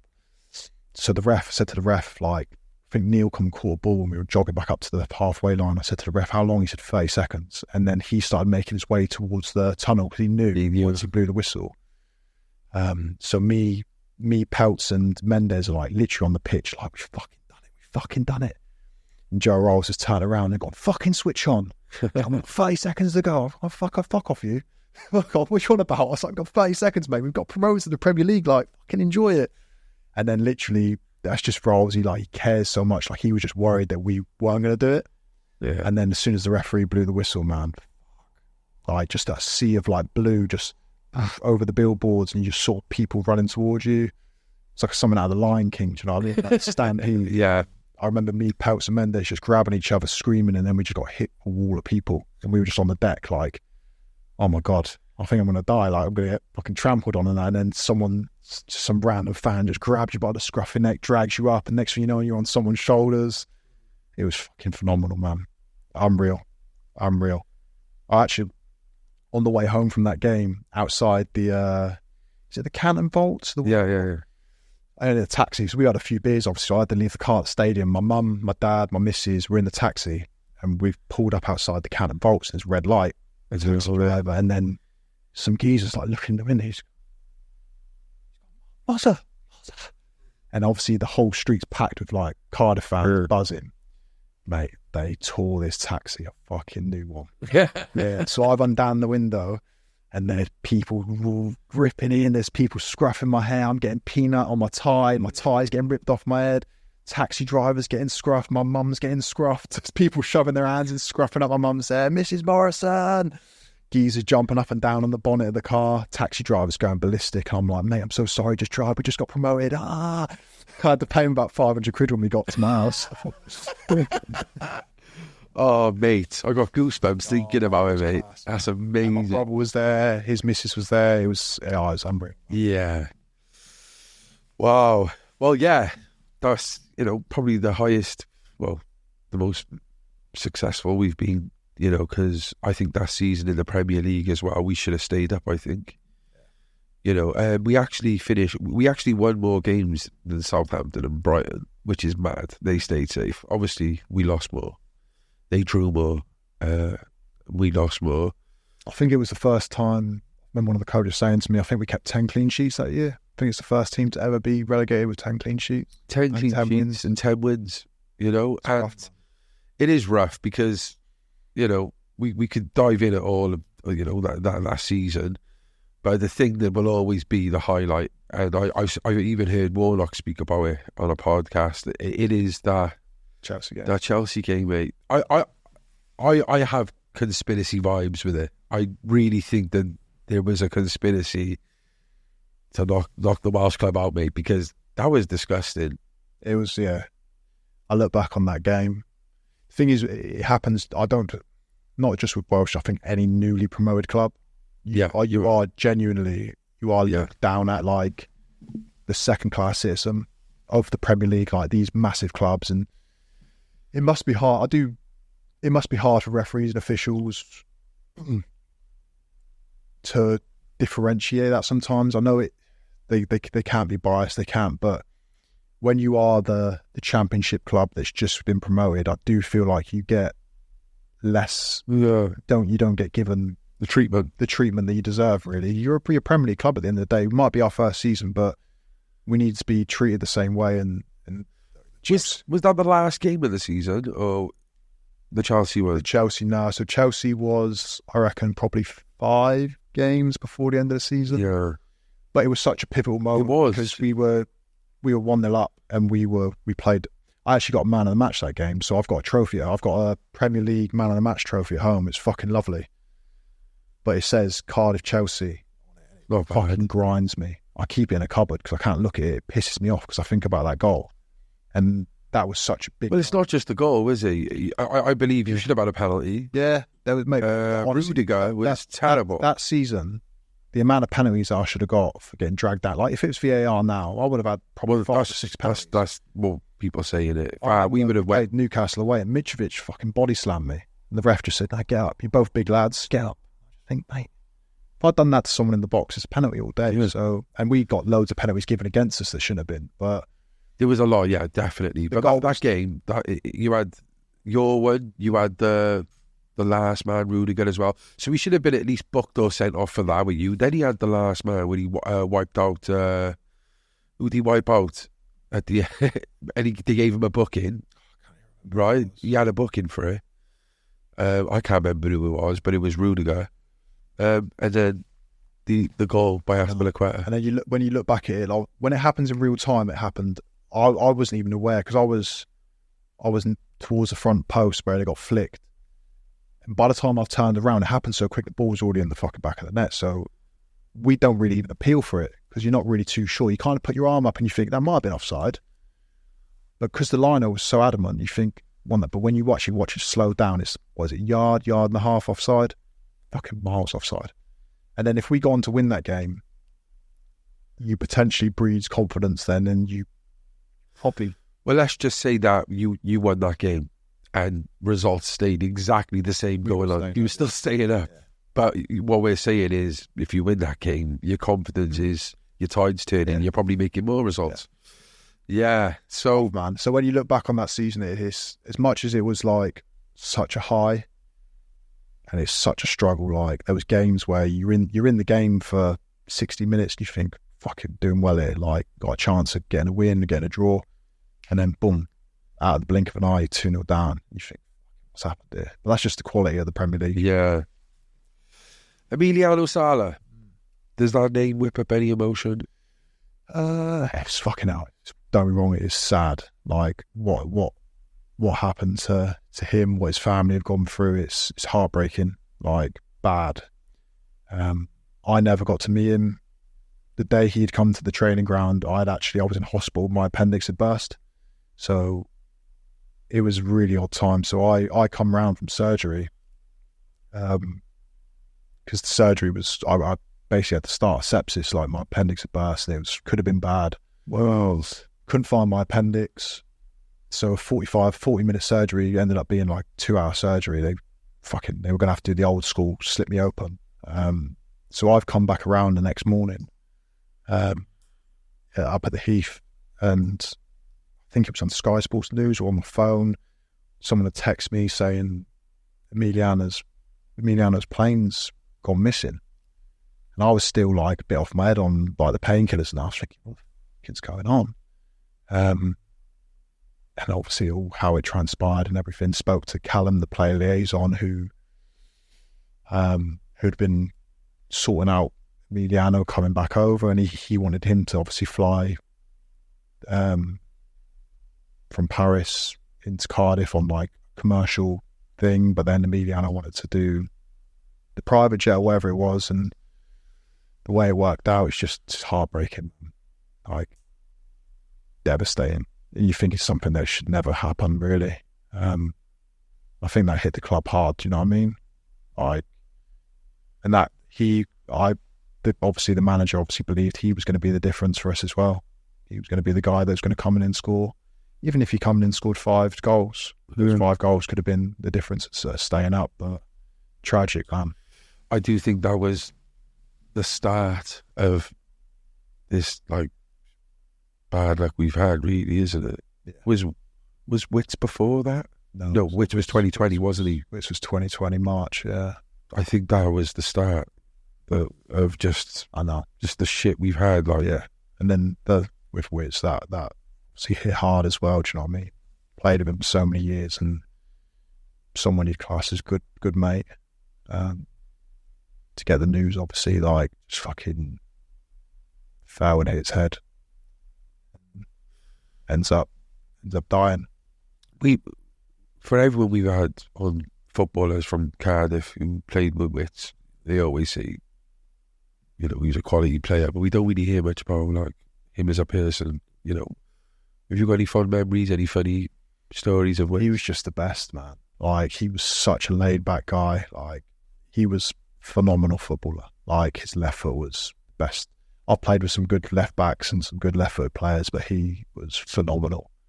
And he loved football. Do you know what I mean? Like, he was so laid back, but he was so cash. Even the way he played, like, it just all looked so easy for him. Like, everything just come naturally to him. He was a phenomenal player, but as a bloke, he was dry as anything. Dry humour, funny as fuck.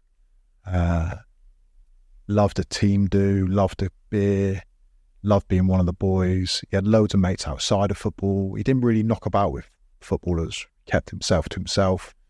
But if you give Wits a call, give him a message, say, do you fancy a beer? Do you fancy going to play golf? Do this? Yeah, 100%. He was all in. Just a wicked guy, man. Wicked. You would have loved him. He was phenomenal. Just proper good bloke.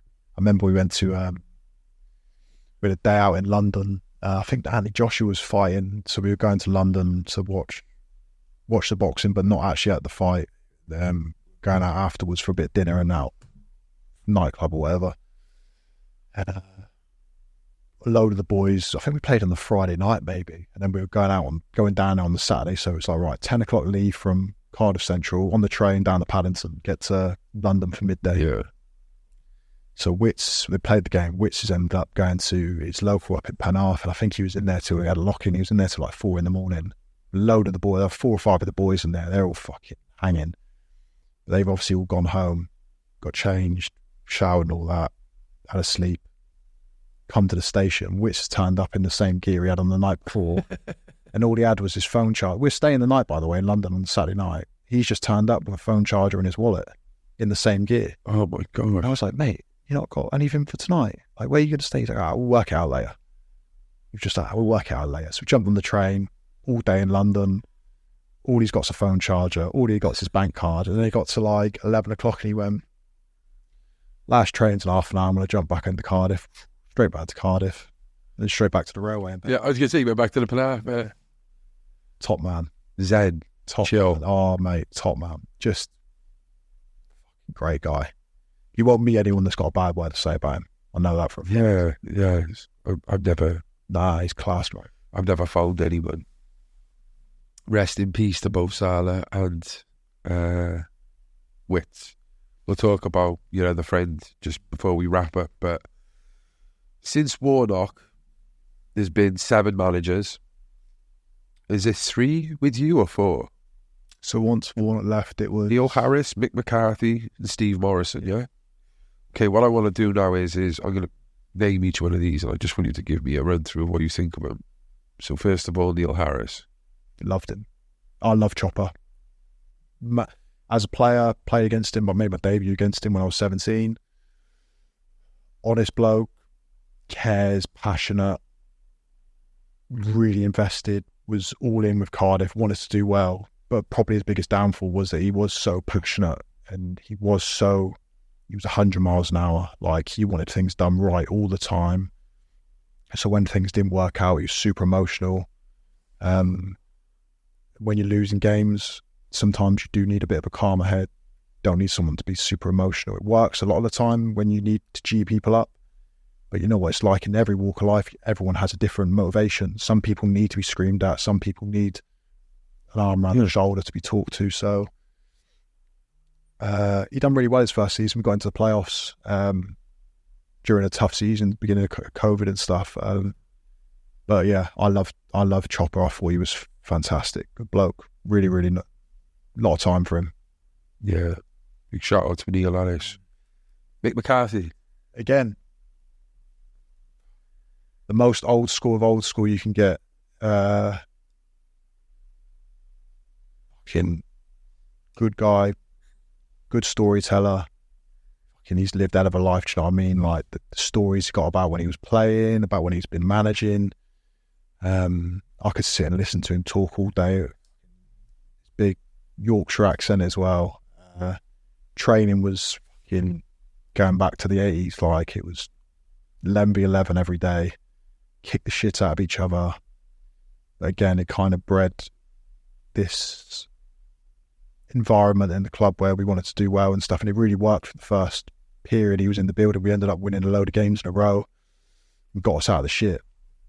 I think he was unlucky with his time because he took over bang in the middle of COVID where clubs started dragging money out, people weren't playing, so he was left with a load of young lads that had never played championship football. We had like Tom Sang, Joel Bagan, Kieran Brown, Kieran Evans. There was a load of lads who had basically just got thrown in and got told like sink or swim, and we had to try and get them through those games, and they done fantastic, to be fair to him, because it was a tough time. And Mick done really well with what he had, but he's such a proud, honest bloke. When Vincent and the people above said like, you're getting no money, you're not signing any players, he's gone, cool, I'll just do it with what I got. He said, if they can't do it, I'll just get an under 18 up and then see what they've got. So fair play to him, like he'd give it a fucking good old bash, and it just died a death towards the end. We went through that bad spell. I think we lost 8 in a row, and we were really working off of like momentum when he first come in. Then once that kind of died towards the start, Got it found out. Yeah, teams found out how to nullify our threats, and we got found out. But as a bloke, again, top bloke, a lot of time for him. And Steve Morrison. Tough one. I don't particularly dislike the bloke, but me and him just didn't get on. No idea why. I cannot tell you the reason why we didn't get on. I just don't think that he liked me, and that rubbed off, and I just couldn't. We just couldn't connect. There was always an underlying feeling of he didn't like me, or I feel like it was like a power struggle, like who's the alpha? And I was never trying to be the alpha. I was never trying to be idol. My whole career, I've always just been myself. I'll be exactly the same personality with Neil Warnock as a Steve Morrison, with Russel Slade. Like, I'll be the same guy. I care about this club more than most managers that have come through that door. Like, I'm fully invested. I've been here a long time, so I know what it means to play for the club. So my best interest and what I want is always going to be the club comes first. So I'm never going to put my ego in front of that. And for whatever reason, when Steve come in, it was just like we were butting heads constantly. They were just, we never argued. We never really had it out, but it just never, we just didn't click as people.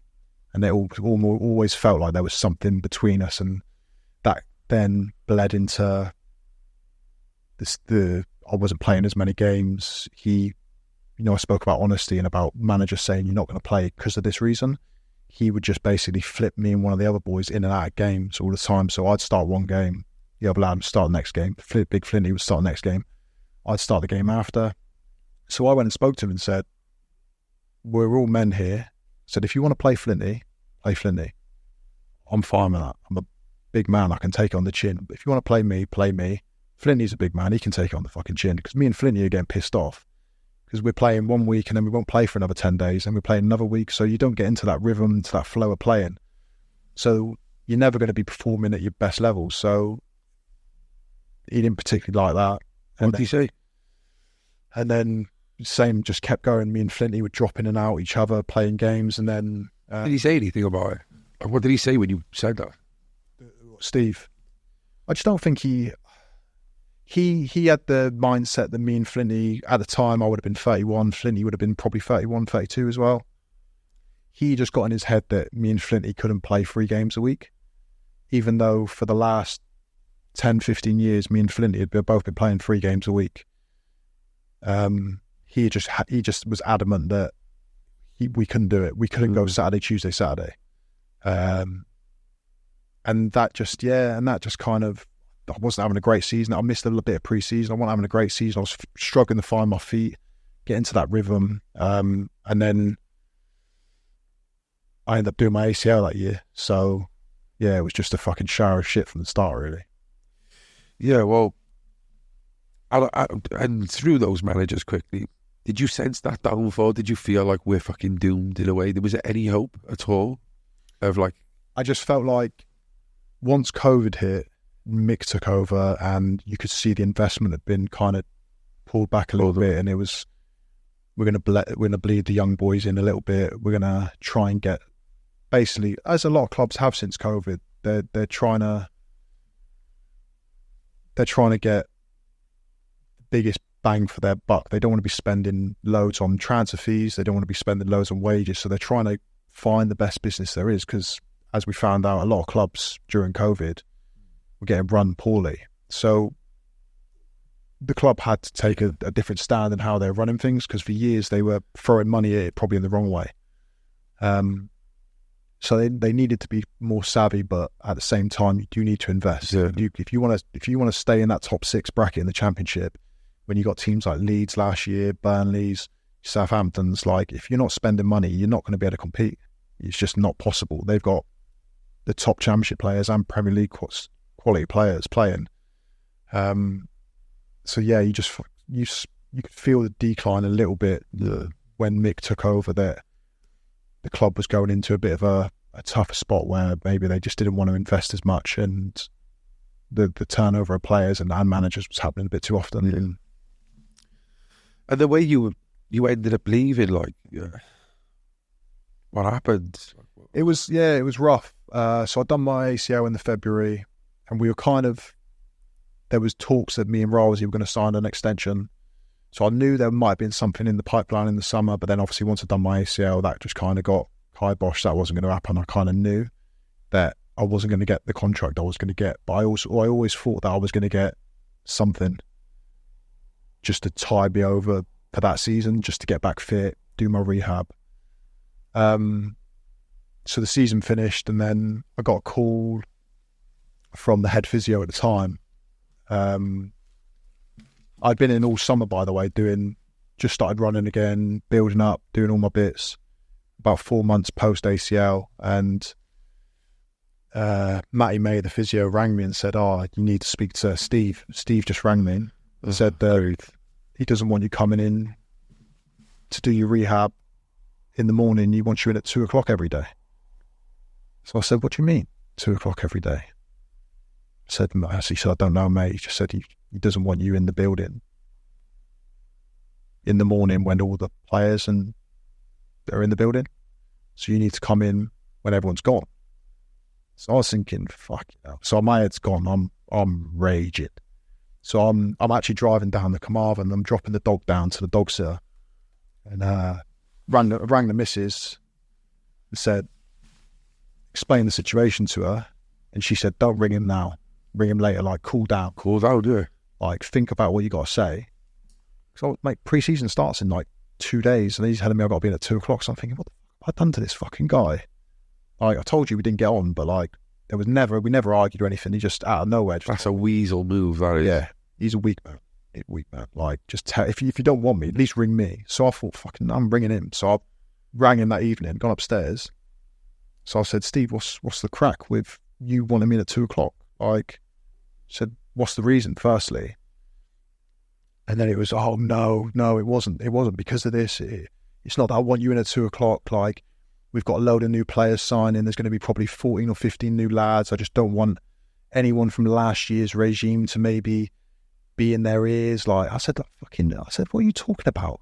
I said, I've got probably the worst injury an athlete can get, really, like, with your knees and your ankles and stuff. Like, I'm rehabbing. I'm working my bollocks off to try and get back fit. And you're telling me that basically I'm going to be poisonous and I'm going to be in the change room and be a bad egg. I said to him, I'm not being funny, mate. I said, I've been here 8 years. I said, I care about this club more than you do. I said, I want to see this club succeed more than you do. So how are you telling me that I'm going to be a bad egg, or I'm going to be in the new players' ears telling them? Lo and behold, he shit his little pants and said I could come in at 9 o'clock and come in. And you said, I'm going to have meetings at 10 o'clock. I said, that's fine. I said, I'll come in when the physios tell me to come in. I said, I'll stay out of your hair. I won't get in the way. And then I went into the first day. Well, it was actually the next day before all the boys come in. And then he's acting like he's my best mate. And he ended up getting this injury contract sorted out for me so I could get insured once I started training again. It was fucking bonkers. It was like the biggest U-turn ever. It was mad. Did you feel like when you got told was that like one of your lowest points of your career? Yeah, it was rough. So I was angry. I was fucking upset, disappointed, because I give everything to the club for eight seasons. I literally bled Cardiff. Do you know what I mean? Like I was all in, like everything. So then to have got the worst injury I've ever got, basically get told you're not going to play football for a year. When you come back, you're probably at best case going to be at 90% what you ever were, and that's best case. It was tough. So when you needed the people around you to kind of dig in and help you out, and don't be wrong, the physios and the people away from the management staff were phenomenal. Like those physios, I owe them fucking everything, because without them my knee wouldn't be as good as it is now. So they really looked after me. But there is a sense of it's fucked now, like jogging on. Yeah, that was bad. Look, everyone's time comes to an end. I'm not an idiot. I'm fully aware that at some point the Cardiff journey had to finish. If I didn't do my ACL, I believe I would have probably stayed for at least another season or two. Like, I'm in my heart of hearts, I believe I would have probably made it to 2 seasons, and that would have been phenomenal. But it was just disappointing how it happened and the way it worked, and even the way, like, when I was told in December that they weren't going to actually renew my contract, that I was actually going to be released. It was just a shower of shit again how I got told. So Huds had to tell me. So it wasn't even like one of the...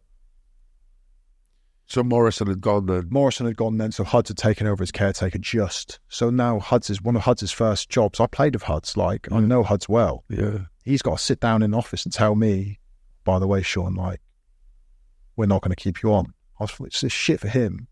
He shouldn't have had to do that.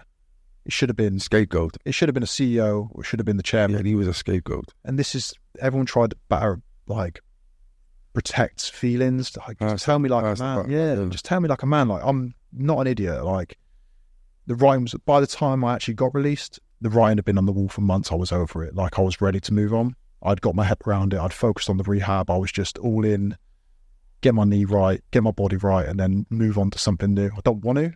Did you feel like the fans had a total different kind of want? Like, to me, like, I would have happily seen you stay at the club. Do you think the fans are the same way? From people I've spoken to since I've left and people I spoke to during that time, I think they wanted me to stay. Yeah. Obviously, the fan base is such a big fan base. There's going to be people that at 8 years probably would have been screaming, Morrison, you shit. For 8 years, do you know what I mean? But I think if I had stayed as well, it would have been better for me in terms of I wouldn't have got injured straight. I went up to Rotherham, got injured within a month because I got mismanaged. I basically hadn't played football in a year, but they threw me into training like I'd been training all year, threw me into games like I've been playing all year. So if I'd stayed at Cardiff, they could have broken me in slowly. Probably, yeah.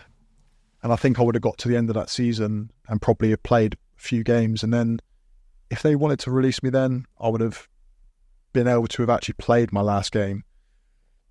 I never knew. You didn't say farewell, no, did you? And my last game was Barnsley away where I'd done my ACL, which is probably the one thing that bugs me, is that I never really got a farewell. Not even a farewell, it was a goodbye for you to just say. a last time to walk out at Cardiff City Stadium as a player and play in front of those fans, because even the games we lost there, the games I fucking love playing that stadium, love walking out. So to not have got one, knowing it was my last game, I don't even know who the game before Barnsley was. I think it might have been Nottingham Forest at home.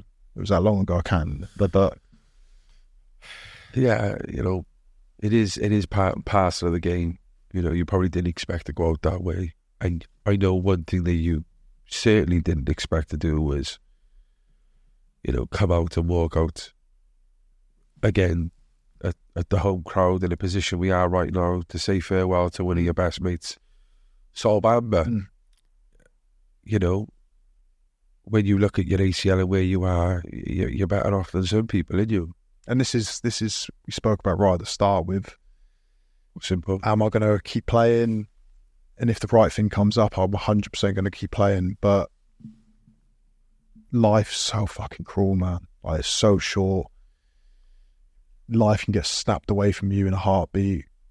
Sol was 39 years old. Like, it's way too young for anyone to pass away. He's been battling cancer for 4 or 5 years, and it's fucking heartbreaking. But that's with where I'm at the minute. I'm just, my whole perspective on life, like, I've had to really think about what do I value in life, and that is my family, that is my missus, that's my son, my mum, my dad. And if I was to finish playing now, I've had 17 years of the best. I never thought I was going to be a professional footballer. At 14 years old, I was playing for my local team, Stadiscombe Colts in Plymouth.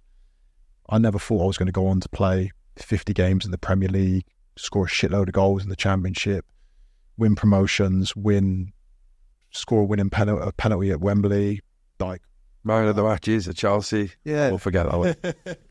All that's a pipe dream as a 14-year-old. Yeah, so if this is the end, I'm so content with it, and I'd love to keep playing because I fucking love competing. I love playing football. But with what's happened in the last few years with Emiliano, Sol, with Wits, it just reminds us, like, life's not given. Like, you can't take that shit for granted, because I could walk out of here and get hit by a car. Like, who the fuck knows? Like, grasp your loved ones, man, because that is the most important thing in this world.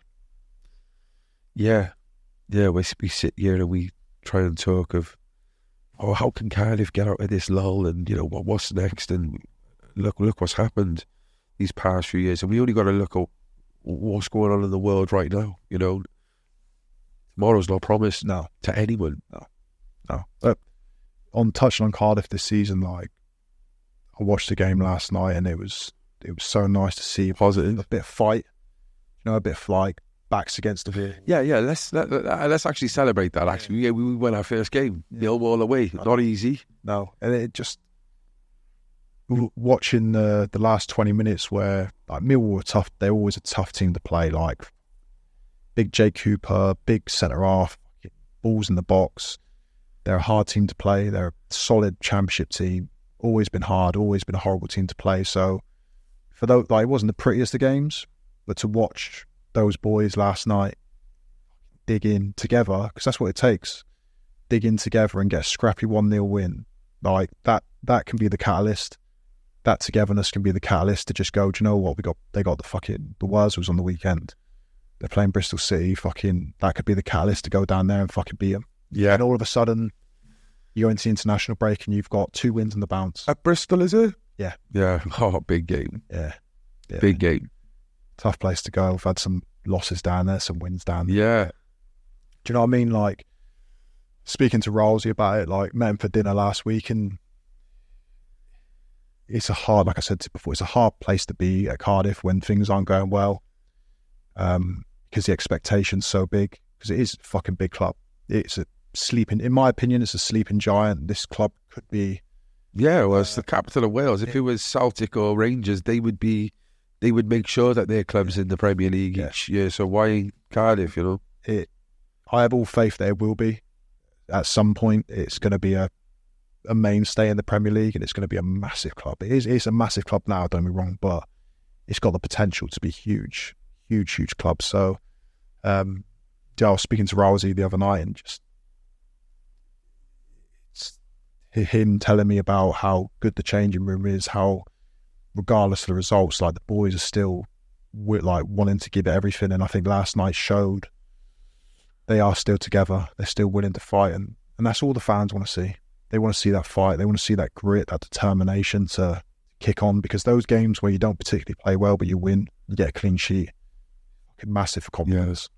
So a lot of those boys, young players, they need that confidence to go and do it. And there's not a massive amount of that squad that know what it's like to play for Cardiff. It takes time, I didn't know what it was like to play for Cardiff for the first 2 years.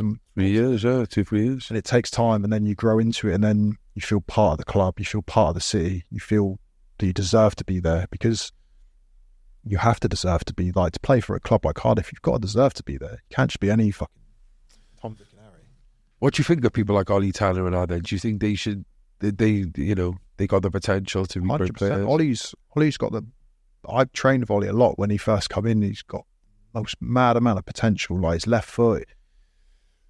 But he's still, you forget how young he is. Yeah. You know what I mean? Like, for him to have come from, I think he was at Lewes, is he at non-Lewes? Lewes, yeah. And he's come into a big championship club. Like, it's, for him to just hit the ground running straight away would be like an anomaly. Like, that shit. He wouldn't be at Cardiff. It wouldn't happen, yeah. Like, it takes time, and even people like, you got Joel Bagan who's come through, and Joel's, yeah, and shout out to Joel. He gave us. You got these new signings, people who've come into the club that it takes time. Yeah, like Caldwell. Yeah, Caldwell's looking good again.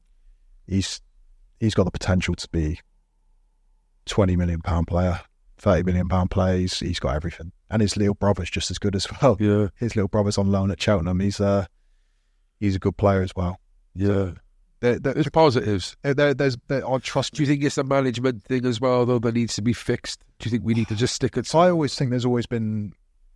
Is it the owners? I don't particularly know what exactly it is, but I've always thought the club have been crying out for a director of football, or somebody who's in the middle of, that can run the business side and the football side and be a club guy. So someone who, regardless of the manager, there's a plan. There's a 10-year plan, there's a 15-year plan, there's a 12, whatever the plan is, that director of football has to, that plan can never divert. So whoever you bring in as a manager is a certain type of football you play, the certain type of players you bring in, that never changes regardless of what the manager is, because what happens is when there's such a high turnover of managers, the changing room's changing constantly, because each manager has a different type of style, different kind of player they want.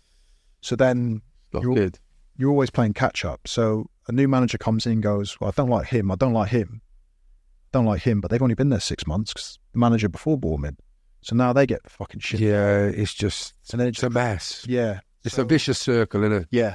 So whatever happens, I just hope they start planning long term. Yeah. They need a long term plan, and that starts from the people they bring through from the academy, because then the transition will be better, and you'll create more young players coming into the first team.